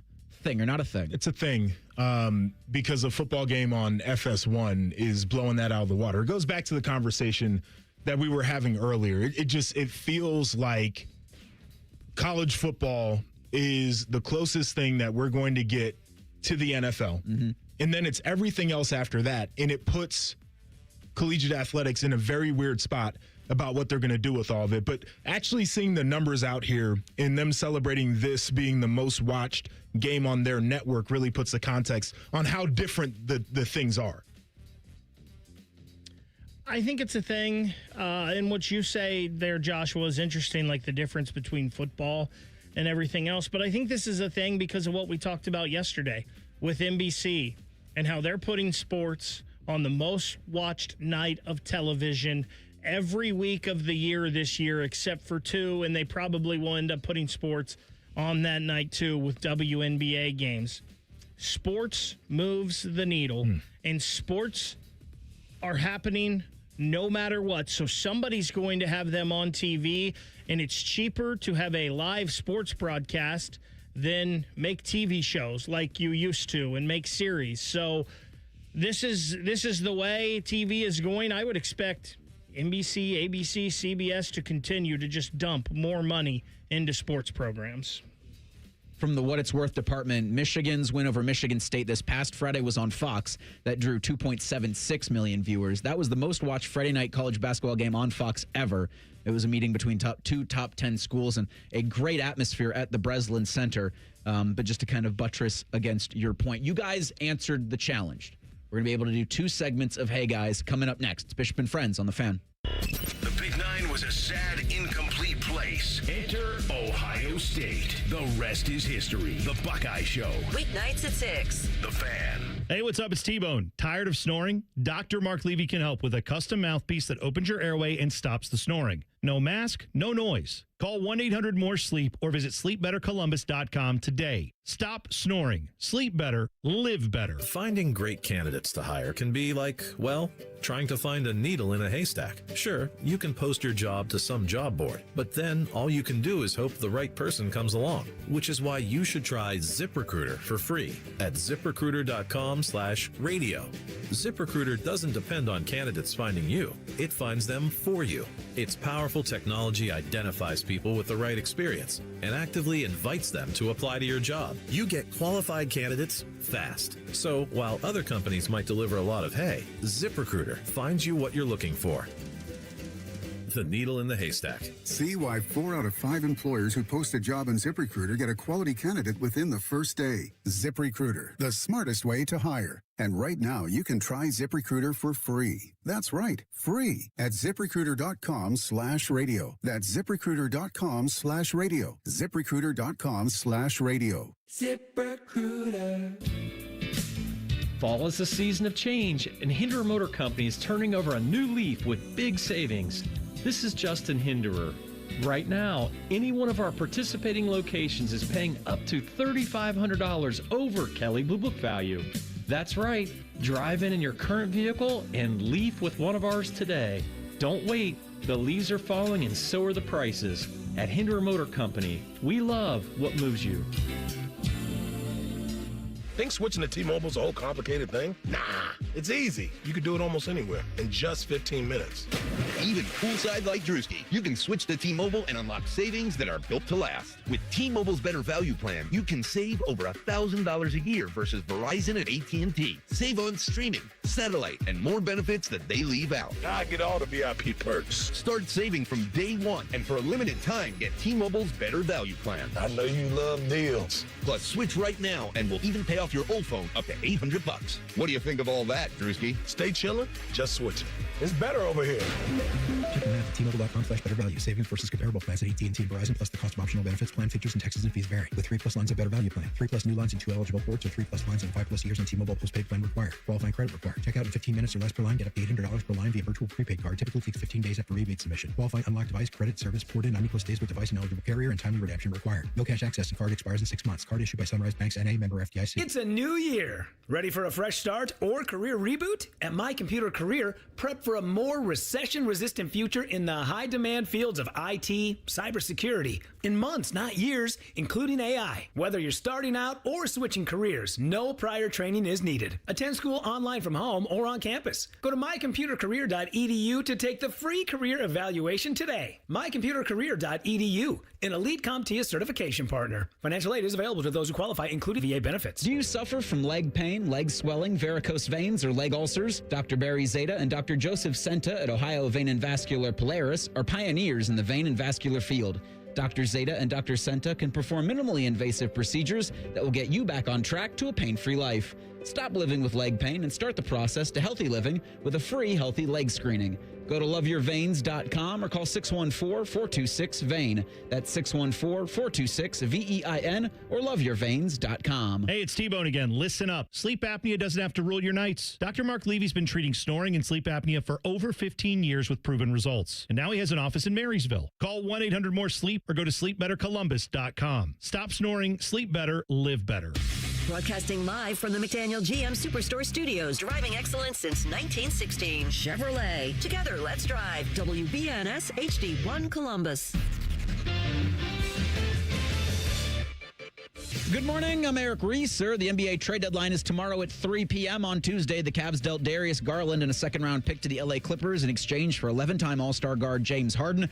He is unlikely to suit up for Cleveland tonight as the Cavs play at the Clippers at 10:30. Harden's missed the last 2 games for Los Angeles as he's been in trade discussions. Of course, the deadline tomorrow at 3. In college hoops, the 9th-ranked Ohio State women's squad begins a 2-game West Coast road trip at number 24 Washington tomorrow night at 9. The Ohio State men's squad plays at Maryland tomorrow night at 8:30. And on the ice tonight at Nationwide, the Blue Jackets look to make it 7 straight, hosting the Blackhawks at 7 p.m. You can hear that game with coverage on the Fan at 6:30. It's the final game for the CBJ before the Olympic break. Jackets will return to action in Boston on February 26th. This update is sponsored by Eco Plumbers. Get $500 in free plumbing services when you buy a new water heater. Visit geteco.com and book today. Breaking sports news on the Fan, Ohio's sports destination. Keep your friends close and your producers closer. You're listening to Bishop and Friends. Yes, you are. Eric Reeser, Joshua Perry, Ryan Baker with you for another hour. Still TBD on Bo's status for tomorrow. Day-to-day, dealing with that youth sports flu. Texted him yesterday asking if they'd found patient zero. He told me there are about 18 of them. I think that's one of the many dangers you have when coaching youth sports, as many teams as he does.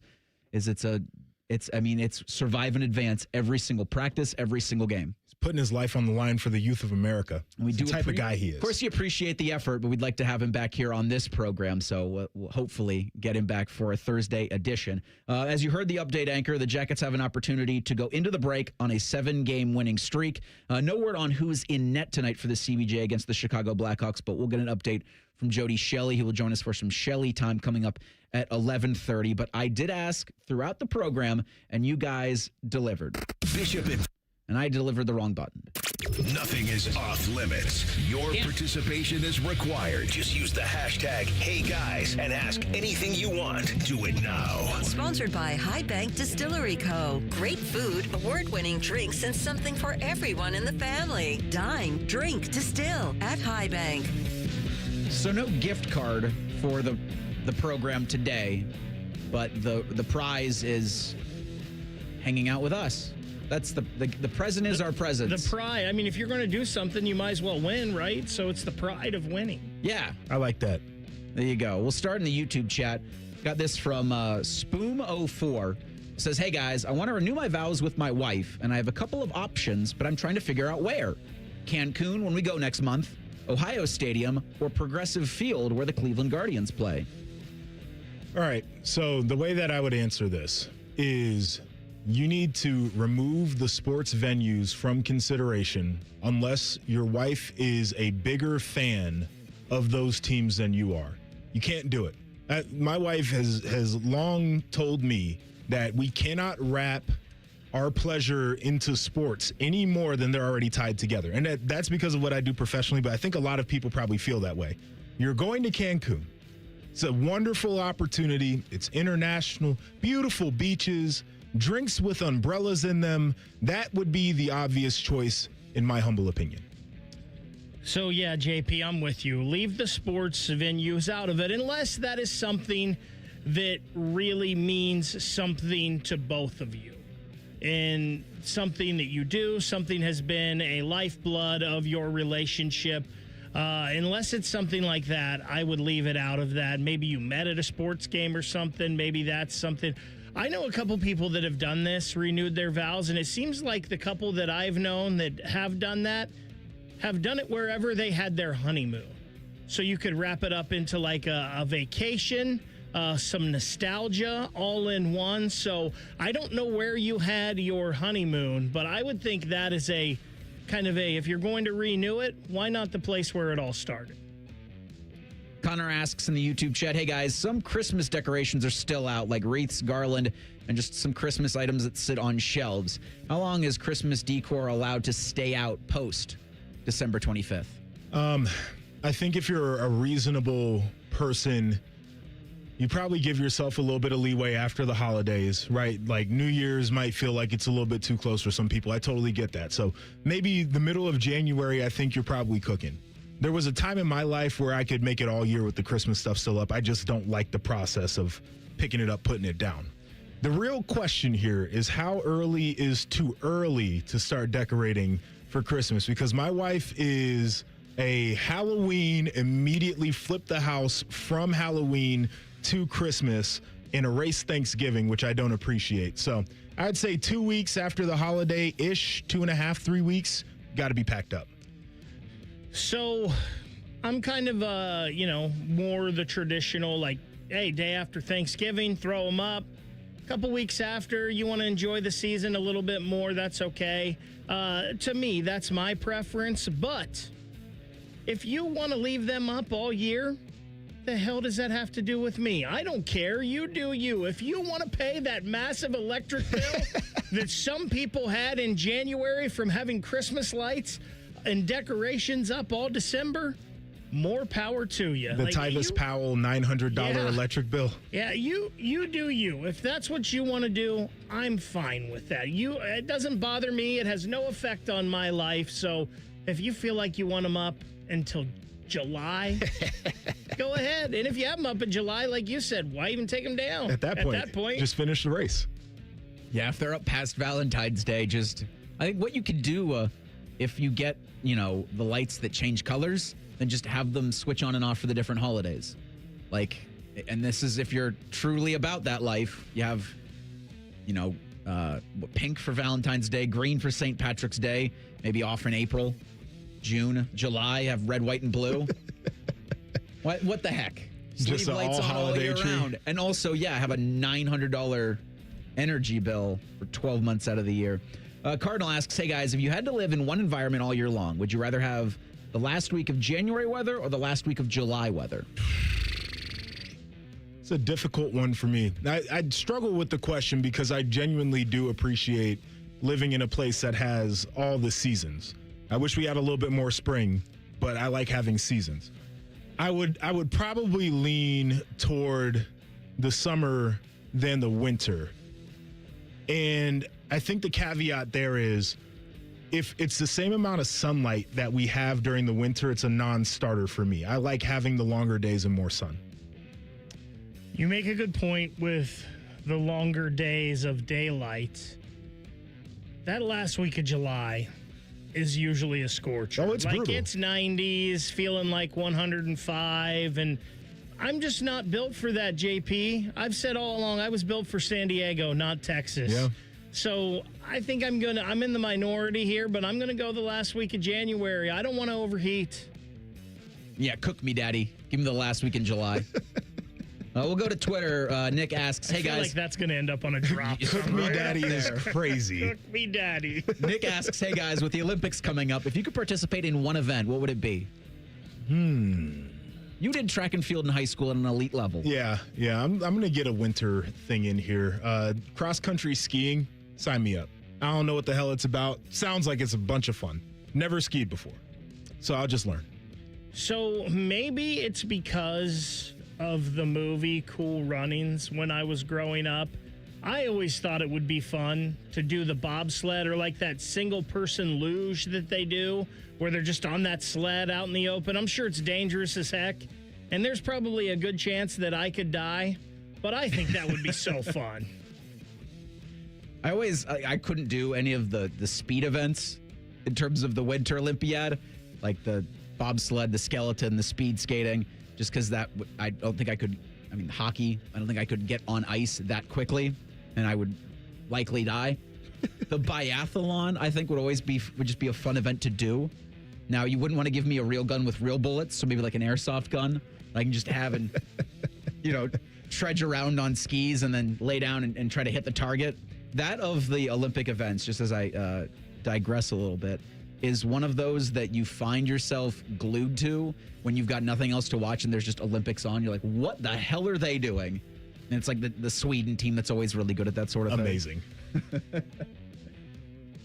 We'll go back to the YouTube chat for our last one of this segment. Baker, have the button ready. Chimney Chuck was burner. Chimney Cheekwa asks, hey guys, of all the show trios on The Fan, who would win a bar trivia contest? This feels like a Anthony Rothman carrying some trivia for Rothman and Ice. I enjoy trivia. I feel like I'm solid at it. So I could be a ringer for whatever show would want to bring me in. I know I've been with you guys for a little while. I enjoy being a part of this team. If you guys would have me, I'd do it. So I recently did a trivia competition with Scotty Vegas and Jeff Tito Thidoff that our team, there were some other people around, but our team won that night. Rothman was the first person that I would have thought of for this. And I think Cole's a pretty smart dude too. Don't say that out loud. Matty is slick. I would have faith in our trio, whatever form of it would be.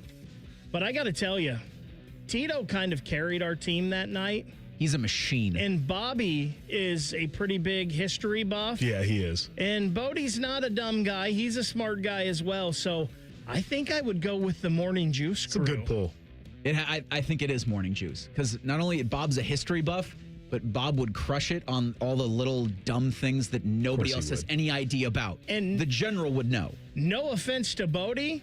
If Shark was still in the equation, hands down. Yeah, that's not even a question. The Shark was the most robotic in terms of just general sports knowledge, and like him and Tito would crush all of us. All right, so you guys answered the bell, so we'll have more Hey Guys coming up for you. Also, James Harden, his status for tonight, and then we'll do some Shelley time coming up at 11:30. Bishop and Friends on The Fan. We used to have a billboard with our host's face on it, but only ugly people work here now. You mama say you ugly, hey! The Fan, Ohio's sports destination. It's 2026, the year you achieve your health goals. The Good Feet store wants to help. Trade in your bad feet for good feet. We want to help you walk, run, exercise, and play in comfort this year. Visit the Good Feet store on Polaris Parkway near the Polaris Mall or on Stringtown Road at Grove City. We're hiring at Don's Garage Doors. No experience? No problem. We provide full training, a brand new van, top-of-the-line tools, a gas card, and steady jobs with weekly pay. This isn't just a job. It's a career with real growth, great pay, and job security. Our team members go from training to 6 figures, and we're ready to help you do the same. Don't wait. Apply now at donsgaragedoors.com. Ah, college. A time to broaden the mind, question, learn. A time to challenge the status quo. And eat a ridiculous amount of pizza, which you can buy with your Huntington Bank debit card with the Ohio State University logo. Huntington Bank is proud to be the official consumer bank of the Ohio State University and the unofficial bank of pizza. Let's go Bucks! Let's get more from money. Switch to Huntington Bank. Welcome. Hey everybody, it's Berm from the Austin and Berm Show on 97.1 The Fan. There are a lot of reasons that we should be working to get healthier and happier in our lives, but one of the unexpected benefits of losing weight, my wife no longer elbows me in the ribs at 2 a.m. I didn't realize how bad the snoring had gotten until it's gotten better. And that's the kind of change I'd hoped to achieve when I lost 35 pounds with Awaken 180 weight loss. 35 pounds down in just 6 weeks and officially under 200 pounds for the first time in 25 years. That number still feels fake when I say it out loud, but it's real. And what's just as real is how good everything else feels. There are no joint flare-ups. I'm moving around a lot better and never feels like a chore. I'm aware of when things feel wrong, and I'm also aware when things feel right. Thanks to my Awaken 180 coach, Mandy, I've learned how to eat, how to adjust, and now I'm heading into maintenance with a plan. That's what Awaken 180 really does. It teaches you how to keep going once the weight is gone. Free support for life with the solution for weight loss. Go to awaken180weightloss.com. The big game calls for a big, tasty bowl. Treat your crew to Hothead Burritos Catering. You'll get 10% off any build-your-own bowl or burrito Sunday catering package for 10 or more. Make the right call. Order now. HotheadBurritos.com. Cash, moolah, greenbacks dough, Skrilla chips, bread and mo. 2, 5, 10, and 20. 30 big ones. Games aplenty. Cheddar, butter, lewd and scratch. Find the letters. Make the match, cause there's many words for cash, no doubt, many ways to play cash word. Check them out. Cash word from Ohio Lottery. It's game time, yo. Cash word, it's fun to go with millions in prizes, don't you know? Lottery players are subject to Ohio law and commission regulations. Play responsibly. Rockman and Ice. I feel like this is part of how GMs think. I think this way in fantasy. I imagine in reality it works somewhat similar. Rockman and Ice. Weekdays at noon. Sponsored by Pella Columbus. The Fan. Do you have an oak tree in your yard? The Ohio Chapter International Society of Arboriculture is committed to advancing responsible tree care practices while preventing a fungal disease called oak wilt. They remind those who own and manage oak trees the best time to prune is November to early March.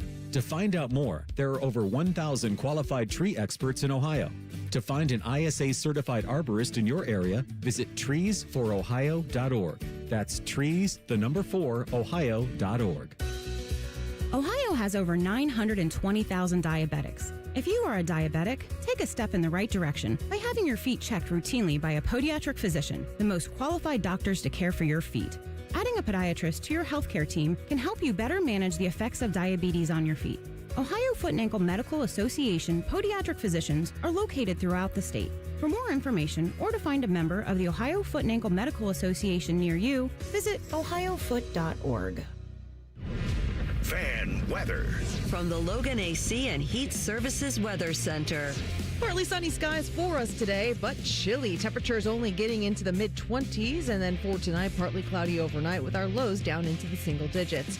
For Thursday, expect partly sunny skies, but daytime highs a little bit cooler as we only get into the 20s with light winds. For The Fan, I'm meteorologist Meredith Garfalo with the 10 Weather Impact Forecast. The radio couldn't contain us, so we've taken over YouTube. Catch Morning Juice weekday mornings at 6 by searching 971 The Fan. Do it. Sports conversation that's worthy of a toast, or at least a stiff drink. You're listening to Bishop and Friends. All right, before we get back into your Hey Guys, Eric Reeser, Joshua Perry, Ryan Baker, we're going to have Jody Shelley on here in about 12 minutes. We'll do some Shelley time before the Jackets have their final game in advance of the Olympic break. They got the Blackhawks at Nationwide Arena at 7 o'clock, fan pregame 6:30. It doesn't look like or feel like Elvis is going to go. He had a shutout last night, and then I think he alluded to his focus moving towards playing for Team Latvia in the Olympic Games. Interestingly enough, Latvia and United States, I think, are in Group C for the Olympics. I think they open against each other next Thursday afternoon. I want to say is when that game is. So you'll have Zach taking on Elvis.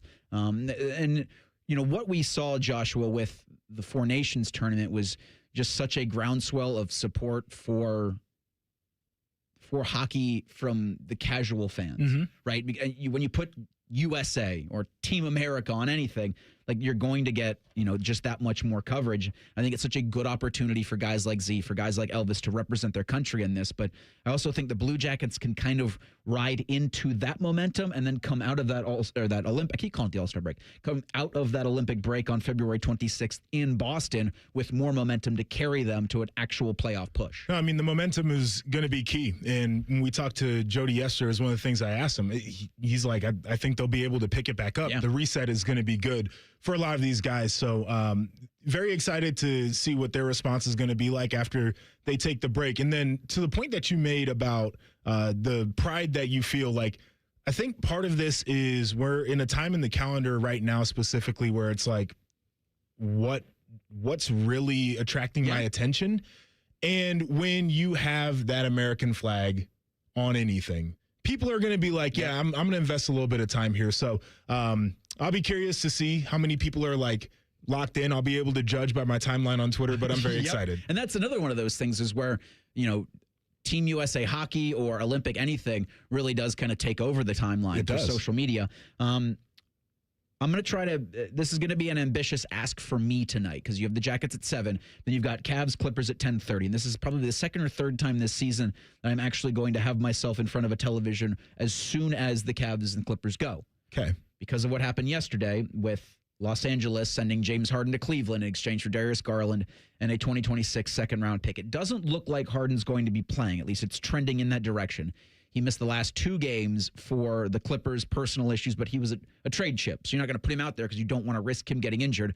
This does feel like too quick of a turnaround, but I kind of just want to see how the vibes are with both of those teams. You're not going to get Garland because he's out with the other toe is injured on his other foot.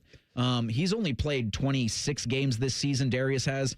We've got 44 games out of Harden, I think out of a possible 47 games for the Clippers. So I think that's the biggest thing for me when I look at this trade as I go, in that position that's so important to be kind of the running mate to Donovan Mitchell, who can I count on to be in the game that you're going to need, in the games that you're going to be needing to play later on in the season? Availability is the best ability. Yeah. It's what everybody talks about. And so for all the people who feel bad about this trade, and a lot of it is because of what they project in the future for Garland, for the here and now, you've got a guy who is very productive, who's going to be available, and I think that's as valuable as anything when you're working with the tight window. We'll go back and do some Hey Guys because you guys answered the bell when I asked for more Hey Guys into the YouTube chat. We'll still do some if I get them live, if I'm quick enough to the trigger to read them. But I got this from Phil. Hey guys, the Fan's opening for dinner. Fish has installed a full kitchen and dining room to serve all. Who at the station is the head chef, bartender, dishwasher, host, or server? And what's the main dish? I'll just start with the head chefs, probably the common man and Dom. Okay. You get pizza and pasta. You can ask Common Man because I've brought him some treats from my kitchen. Okay.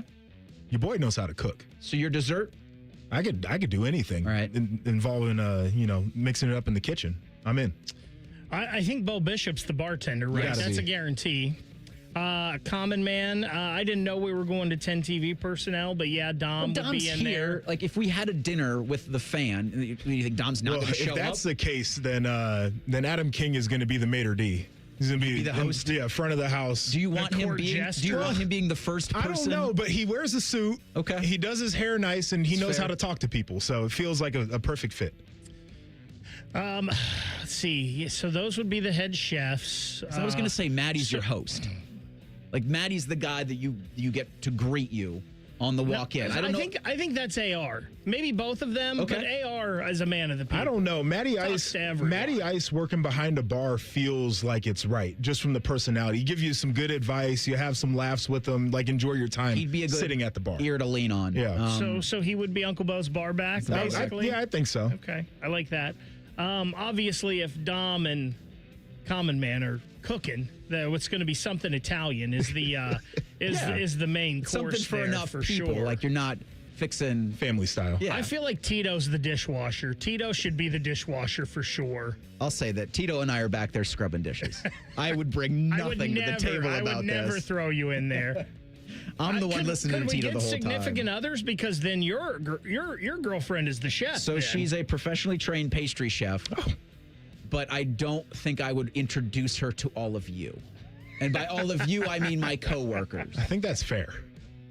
I think that's actually a fair take. And the thing about it is, so she, professionally trained chef, went to the Culinary Institute of America, worked in kitchens in New York for a couple of years, did not come out of it with a good, did not love the experience. Went back to school and now is a chemistry PhD at Ohio State. Didn't love the experience of the training or the experience of actually working in kitchens. So I've heard that is it's a lifestyle more than a career, is what I've heard. Yeah. And it's a lifestyle that drains you. Yeah. Yes. Like you got to be up for the challenge to want to do that. Like the Bear, she told me didn't do it justice. Just how much it runs people down that specific industry. I wouldn't want our group of idiots yapping at her about food. I would say I think I love her too much. I think Panama Ted would be a great server. I think Panama Ted would be awesome serving. So, serve it or serve her? Server. Because I wonder, you've got to be a good server. You got to be, and it's the same thing with the host. You've got to be personable. You've got to be able to remember orders. Right. And I'm not. Does Panama Ted fit that for you? Panama Ted would definitely remember. See, I was thinking about Timmy for the server, but I feel like he'd be distracted too easy and talk to everyone a little too much. You'd never get your damn food. No, yeah. Here's what I was going to say. Myself, Tito, Timmy, and Ted are back there washing dishes.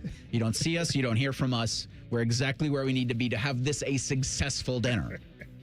If you're trying to make money, that's, I think, the way you got to go with this. Man, you just put yourself with Tito and Timmy. I'm taking one or several for the team. Have that button ready, Baker.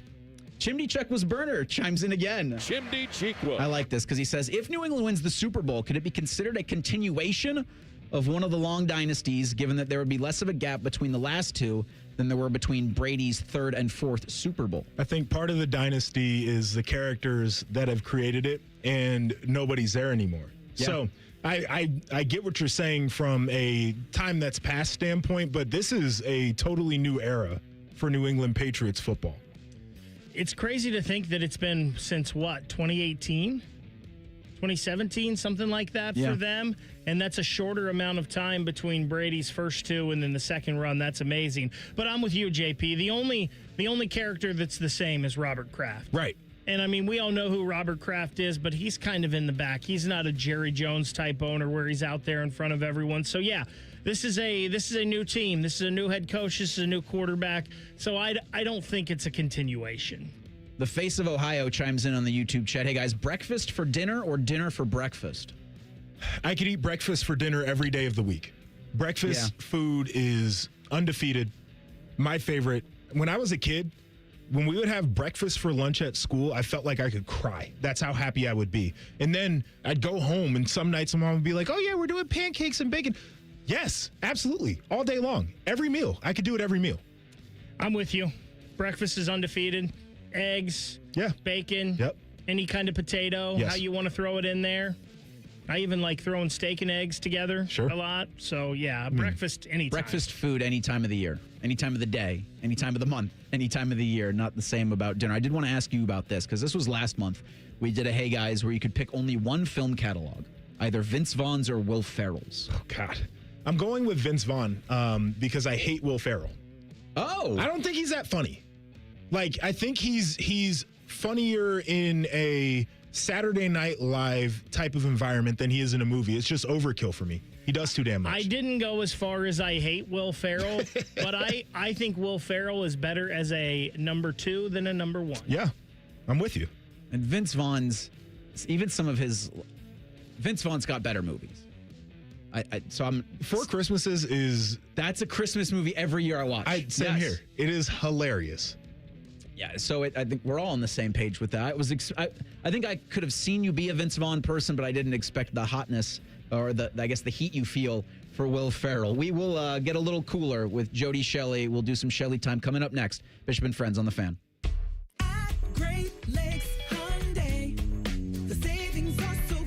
The savings are so good at Great Lakes. But have you seen our inventory? With over 1,000 new Hyundais to choose from, there's no need to settle at glakeshyundai.com. Find a new Palisade with the exact options you need or a new Tucson in that color you have been seeing around town. Plus, every new Hyundai comes with Hyundai Assurance and America's best warranty. A 10-year, 100,000-mile coverage. At Great Lakes Hyundai, the savings and selection are so good. Getting the cold shoulder? Call Care Heating and Cooling and we'll fix your furnace fast. Call 1-800-COOLING. Think switching to T-Mobile's a whole complicated thing? Nah, it's easy. You can do it almost anywhere in just 15 minutes. Even poolside like Drewski, you can switch to T-Mobile and unlock savings that are built to last. With T-Mobile's better value plan, you can save over $1,000 a year versus Verizon and AT&T. Save on streaming, satellite, and more benefits that they leave out. I get all the VIP perks. Start saving from day one, and for a limited time, get T-Mobile's better value plan. I know you love deals. Plus, switch right now, and we'll even pay off your old phone up to $800. What do you think of all that, Drewski? Stay chillin', just switch it. It's better over here.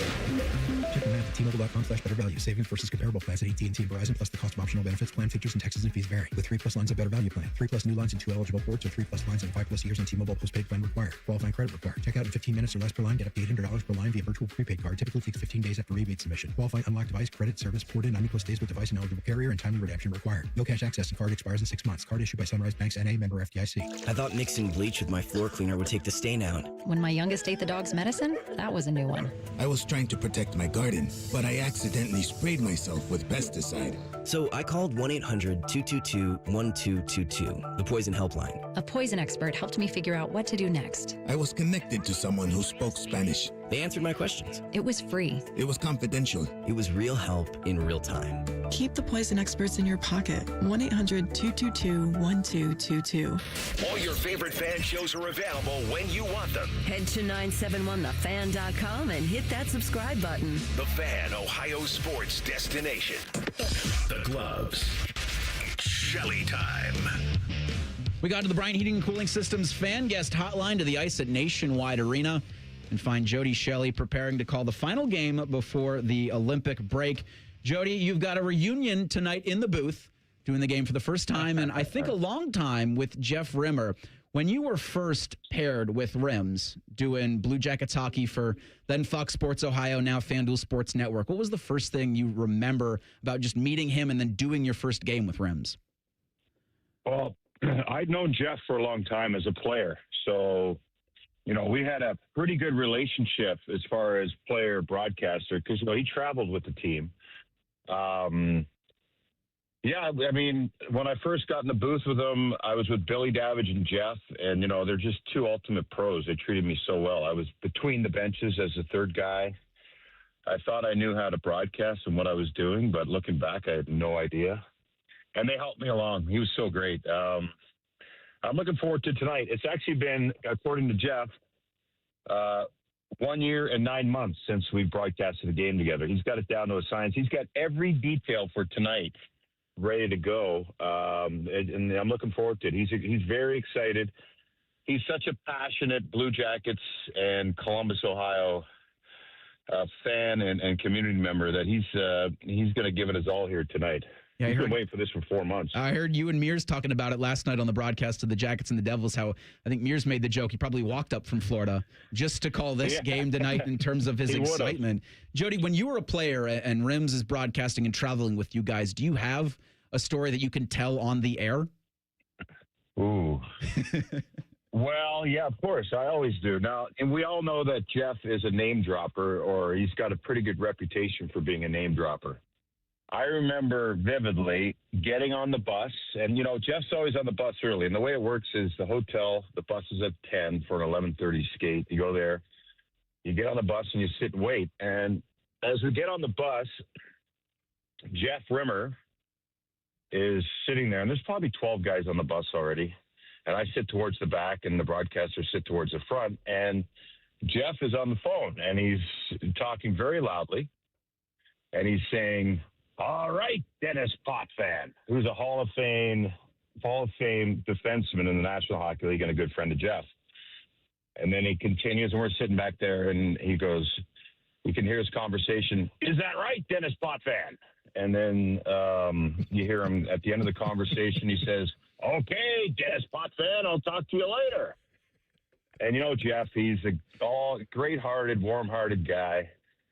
And I was a bit of I like to stir it up from the back of the bus. So we're all sitting there. Jeff hangs up the phone, and I say, "Hey, Jeff, who was that?" He goes, "That was Dennis Potvin." So I set the bait, and he took the hook there on that. And, he was always a good time. So we all had a big chuckle about that. Like, we knew who it was, but he's just always involved. And another one was, if you have time for it, he always talked about Larry King. He's buddies with Larry King. And so we go to L.A. Every time we went to L.A. for 10 years, he would say the same thing. Larry King is having breakfast at, I forget the name of the restaurant in Beverly Hills, every morning. We should go see him. So finally, this one morning, you get to L.A. I can't sleep because of time change. I'm up. The elevator stops. It's like 6 in the morning. There's Jeff getting on the elevator. He's already had 3 coffees. And he's like, "What are you doing?" I said, "Well, I'm going to go get breakfast." I said, "Why don't we go see Larry King?" And he was like, "Do you want to?" I said, "Yeah, let's go." This was like the second to last year. So he calls Billy Zito, who was assistant general manager at the time, and because Billy was kind of in my boat, "Do you really know Larry King?" And anyways, we got in an Uber, and we drove across town 30 minutes. We walked in a restaurant, and sitting in the corner was Larry King. And all he did was turn his head and look at Jeff like he saw him the night before and said, "Jeff Rimmer, how you doing, buddy?" And we sat there for 3 hours and talked with Larry King. It was absolutely incredible. He's a name dropper, but he's got great relationships with so many people in sports. I mean, that's just an amazing story. My experiences with Rimmer have been absolutely hilarious, so I know that you've probably got so many more that you can't tell on air. But I wanted to ask you, going back to last night, I feel like with this hot team we're watching right now, we learned something new every time we see them. What would be the biggest takeaway from what we saw last night? JP, and that's the most important thing, right? I mean, that to me, a team that figures out different ways to win and different roles and go through situations like last night, which was unique. Teams that use the regular season to do that have more success.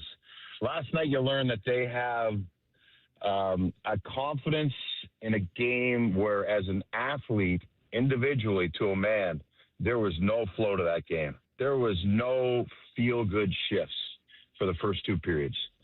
And, as you can get frustrated, you can take a lot of penalties. You can put yourself in an area where you're trying to take chances, which opens up the game, which is exactly what New Jersey wanted the Blue Jackets to do, and they didn't. They stuck with their game.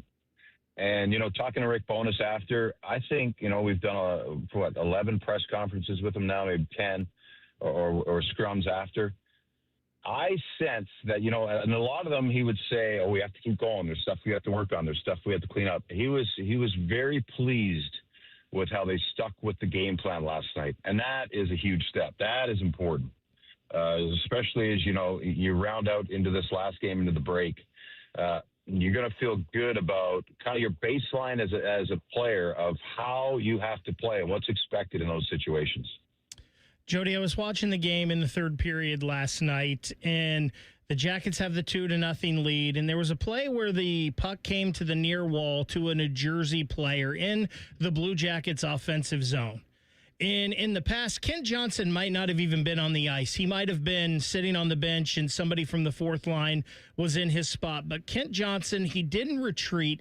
He made a simple play where he came up and just stick checked, knocked the puck deeper into the zone, and the Jackets were able to corral it and keep it in that zone probably for about 30 or 40 more seconds, which meant New Jersey didn't have the puck. We would not have seen that earlier in the year. Is that Rick Bowness telling the guys to do that, or is that just a Kent Johnson playing with confidence right now and making plays? I think it's a combination. I think there's a confidence level. I think when he's getting 5 or 6 minutes like he was previously, every time he went over the boards, he was trying to do too much. You look at your stat line from last year, career high for him, and then you go into this year and you're like, how do I get there? Okay, next shift I have to do something. Next shift I have to think goal. Now he's confident because he's getting more minutes and he's getting that role, but also that's an understanding of what it takes to win and what other guys are doing ahead of you the previous shift. You're following, you're part of the group, you're bought into the team concept. It's not about you and your stats and these wins. It's about players just kind of sticking with it. And when there is that opportunity, and you look at it, different guys have broken open. But yeah, that's a great observation. That's how you win hockey games, right? That's not making a toe drag at the wrong time or trying to flip that doesn't work, a soft play, we call it. It's pretty much putting your nose over the puck and making sure that the goal is and the focus is to get it deep. I think it's a combination of Rick Bowness. I think Dean Evison, the previous coach, was trying to get that out of Kent Johnson. But I also think that Rick Bowness does it in a way that it really Kent Johnson responds to it. He gets it. He understands it in a way that he's on his level. Blue Jackets and Blackhawks tonight at 7 o'clock. We'll have pregame coverage on the Fan at 6:30. Jody Shelley is going to be calling the game for FanDuel Sports Network with Jeff Rimmer tonight. He's also, you're going to have, I'm stealing this from Jeff Swoboda, 2 Blue Jackets legends in the building with Rims on the call and then Nick Foligno in the Blackhawks lineup. Jody, what do you expect from this Chicago squad, considering last time I think Charlie Coyle had 3 goals last time these two teams met? Yeah. Well, they're a dangerous opponent. They have a lot of skill. And they have a lot of fight, and they're well coached. And they have good leadership, obviously, with Foligno. Yeah, he's in the building. I'm not sure if he's going to be playing. Now, last game in Chicago was in Pittsburgh the night before, just like the Blue Jackets last night played. And we were waiting in Chicago, which was a nice way to go to Chicago. You spend the night before having a nice dinner, relaxing, watching the game on TV, waiting for them to come back to their city. Well, that's exactly what Chicago did last night. They were here, waiting, rested. So, it evens out in the long run. But for the Blue Jackets now, I expect them to have a great start because usually on a back-to-back, you're fired up. It's a home game. It's going to be, you want to get the building rocking. So I expect a good start from the Blue Jackets, but you can't overlook the Blackhawks. They've got some stars like Bedard on their team. And if Foligno's in, he wants to put on a show. So it'll be an entertaining evening here at Nationwide Arena. Matthew Olivier had a pair of goals last night. Who do you like to click tonight, Jody?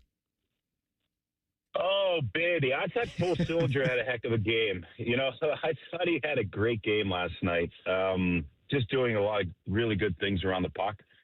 But I'm going to go with Werenski. He's heading to the Olympics.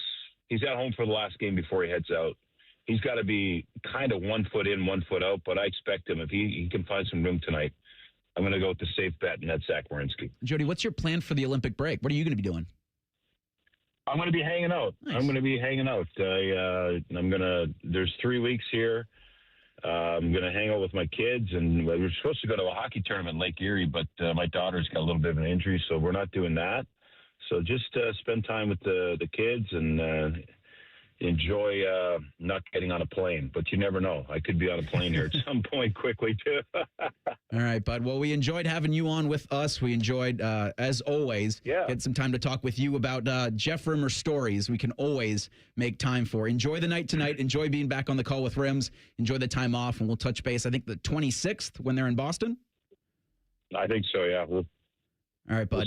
Talk to you then. We'll worry about today. Yep. Thanks, guys. This game. Talk to you later.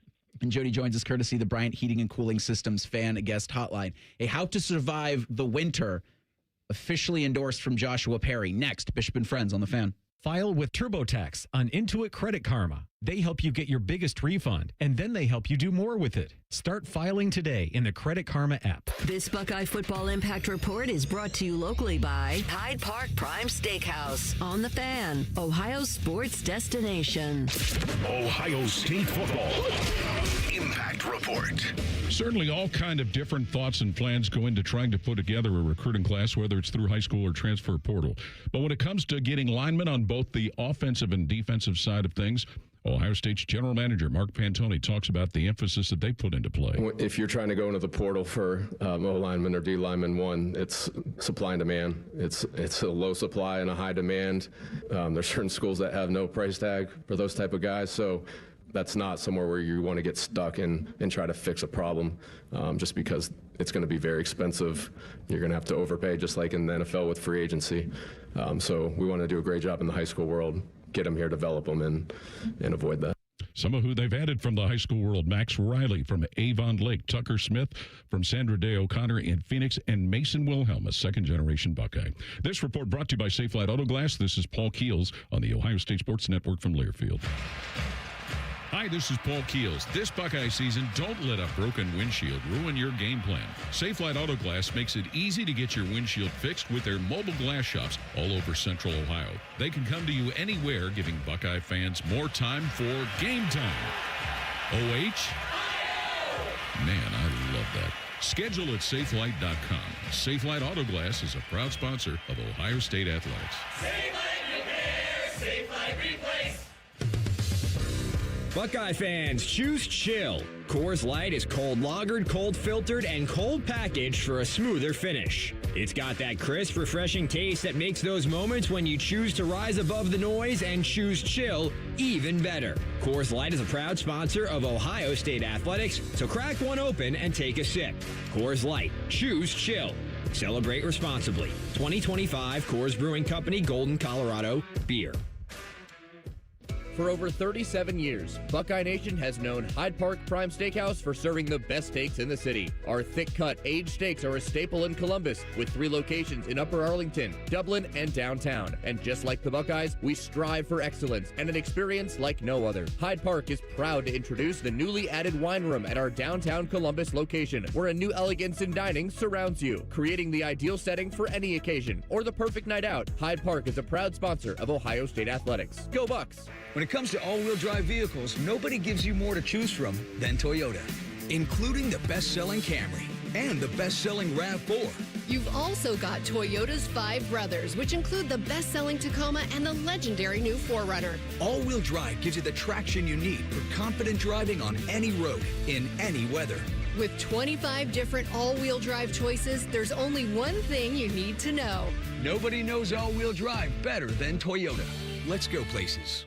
Career changers, including veterans and active duty service members. Your transition starts here. Go from GI to IT in a matter of months. Become a certified cyber warrior with training at My Computer Career. Cybersecurity specialists are in high demand, offering IT pros great opportunities and a rewarding lifestyle while protecting our people, liberty, and treasured institutions from cyber threats. Deploy your career in IT today at mycomputercareer.edu/CWP, an elite CompTIA certification partner. VA education benefits are available to those who qualify. I'm Leslie from Pella Columbus. And I'm Wilson from that other window place. Wilson, one thing our Pella Columbus team is really serious about is to not be salesy or pushy. We're just here to listen and hopefully make your dream a reality. Oh, I had a dream last night where I went back in time to a dinosaur's birthday party and had to fight a triceratops for the last cupcake. I meant more like home makeover type of dreams. Oh, okay. I just got the dinosaur thing. Get the windows that can completely change the look and feel of your home at PellaColumbus.com. When you're hiring, have you ever felt like you're missing out on meeting truly great candidates for your roles? It seems impossible to find them, but they have to be out there somewhere, right? Well, they're not hard to find when you know where to go, and that place is ZipRecruiter. And right now, you can try ZipRecruiter for free at ZipRecruiter.com/radio. ZipRecruiter helps 10 million people with their job search every day. And because these people are actively looking for jobs just like yours, it's easy to find the right person right away. In fact, 4 out of 5 employers who post on ZipRecruiter get a quality candidate within the first day. But if you're not using ZipRecruiter, you're missing out. So see what it's like when the impossible is easy. When you go to ZipRecruiter.com/radio right now to try ZipRecruiter for free. Once again, that's ZipRecruiter.com/radio. ZipRecruiter.com/radio. Never miss out on great candidates with ZipRecruiter. Bishop and Friends is sponsored by Diamond Seller, your true jeweler for almost 80 years. The Fan, Ohio's sports destination. First Friday miracles are always better with Uncle Bo. This is Bishop and Friends. And I'm just seeing this from ESPN. A TRO has been granted for Volunteers quarterback Joey Aguilar in a bid for extra eligibility. So a temporary restraining order in his lawsuit against the NCAA as he seeks the extra year. Ruling was granted Wednesday. He filed suit in Knox County, so that's in Tennessee.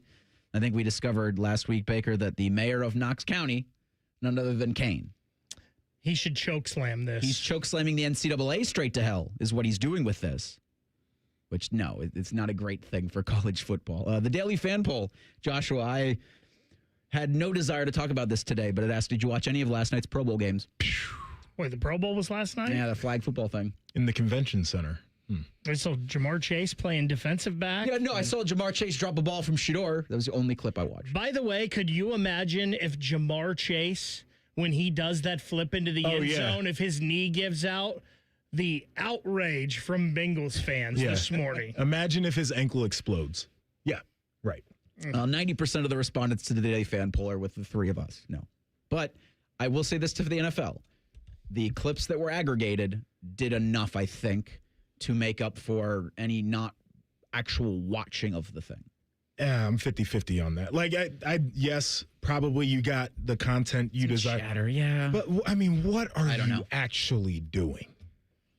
How much does that event cost to put on? It's probably it's a drop in the bucket for them, but I'm sure they're kind of looking at it like, okay, at some point, it's content to put on the air. It's probably better, more viewed, or maybe as viewed similarly in terms of eyeballs as a college basketball game, and maybe a little bit more than cornhole. I would guess it's probably not as much now that they've incorporated with the Super Bowl and everybody's out there in one spot than maybe if they were flying everyone to Orlando or Hawaii like they used to, but... I mean, now they got to rent a convention center, though. I thought they would just use, like, the ball... Or they just do it in Radio Row.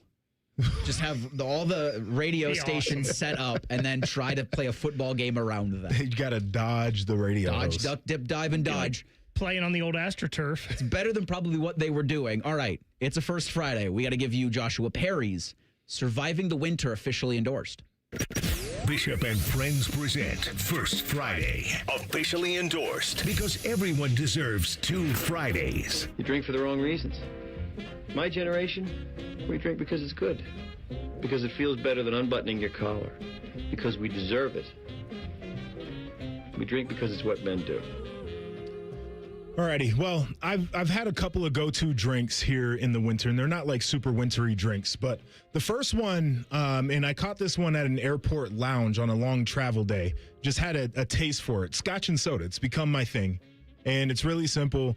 Pour scotch to your liking. I like something a little bit more peaty.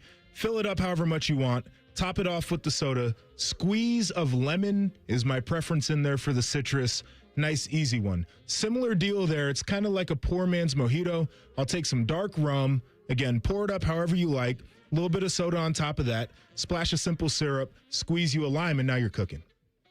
And that, my friends, is how you properly survive the frigid temperatures as we go in. This is the First Friday. You get into your weekend. 1, 2, 1, 2, 3 things. Sponsored by Newman Roofing. For all your roofing, gutter, or siding needs, call Newman Roofing today at 614-NEW-ROOF or visit online at newmanroofing.com. First thing for me, just because I have it up in my face, from Jeff Swoboda, Jackets Insider, Kirill Marchenko's skating tonight. He missed last night's game with an illness. Rick Bowness says that if he feels good later this afternoon, he'll be in the lineup. Jet Greaves is going to get the nod in net. Elvis Merzlikins looking to that representation for Team Latvia in next week's Olympic Games. Like, this is going to be the next couple of weeks really, really awesome from a sports viewing perspective. You've got Jackets tonight, then you've got Ohio State basketball, then you've got the Super Bowl, then you've got the Olympics. we're in a pretty good time right now to just stay inside and do nothing. I mean, the weather is telling you to stay inside and do nothing, too, so not bad at all. All right, my first thing, it's got to be a unique experience for my kid. He's almost 2 years old, and he'll flip on the TV, and he'll watch the feed here. And he's seen me do my other job. But he's also seen Uncle Tyvis on the feed here, and Uncle Tyvis doing his other jobs. So he's used to seeing his dad and his dad's friends on TV. So I'm watching King of Queens last night. Deacon Palmer, tall black dude, got a little facial hair on there. And James looks at me and says, "There's Uncle Tyvis." And it took me out. It was hilarious, guys. Oh, that's too good. I love that one. My first thing, I know that newspapers have been going the way of the dodo bird just going away and going bye-bye, but kind of sad to see what's happening with the Washington Post today as they've cut all of their sports staff. They've had some of the best writers over the years at their newspaper, and I always think of Tony Kornheiser and Michael Wilbon, who came from there when they did and then started PTI, and obviously have become what they have become. Bailey Johnson, who used to work here for the Columbus Dispatch covering the Blue Jackets, she was there covering the Capitals now. It's funny where we live in a world where it seems like everybody wants to put sports on TV, yet these newspapers, which I know they've switched over to digital, are cutting sports staffs left and right. And it's kind of sad that it's just such a business where these people who are super uber talented are losing their jobs just because it doesn't fit the bottom line. I hate that for all of them, and I hope all of them land on their feet. I'm sure they will, because they're the best of the best. I want to give a thank you to everybody who listens every single day, who interacts with the YouTube chat, who chimes in on Twitter. This is really only an industry thing, but Barrett Sports Media ranked Bishop and Friends the 6th best mid-market sports radio midday show of 2025. So we can't do this without all of you, and so we thank you for that support. And a congratulations to the show that follows us, Rothman and Ice, 5th best in 2025. So we've got some catching up to do, Bacon, this next year. Top 5 next year. You guys have earned it. You guys have earned it. All right, my second thing, started off the show talking about what to do and what not to do on an actual airplane. There's a second part of this course. Maybe it should be the first part. What to do in the airport. Okay, so let's walk with a little urgency. Put a little pace in how you're moving, a little pep in your step. And then you have to be prepared to go through security. Like, it shouldn't be a surprise that security is there and now you're scrambling to get all of your stuff together so you can put it on the belt. We should just know this walking into the airport, you're going to have to go through the security line. It does baffle me how many people act like they've flown for the first time. And maybe some of them are flying. They can't all be first timers. Not like all of them. You mentioned Rothman and Ice. They're coming up next. They've got a big show for you. Adam Schefter coming up at 12:30. Also a little Hockey and Hounds on a game day with Zach Wierenski. That was Jody's pick to click, excuse me. So make sure you stay tuned for that. That'll be the final thing from us. We've got to step aside for that program, who is 5th in regards to mid-market, midday shows. Rightfully deserved. Joshua, this was so much fun to do. Thank you for being available. Of course. We are so much better for having you on this station in whichever time slot you happen to be in. Safe travels to San Francisco today. Appreciate you Hope guys. the flight goes well. Again, Rothman and Ice coming up next. Bishop and Friends, we're back tomorrow. Boat TBD, 9 to noon on The Fan. Common man, a radio veteran, has a large hemorrhoid. Timmy Hall, a good clean boy, moonlights as man's hemorrhoid.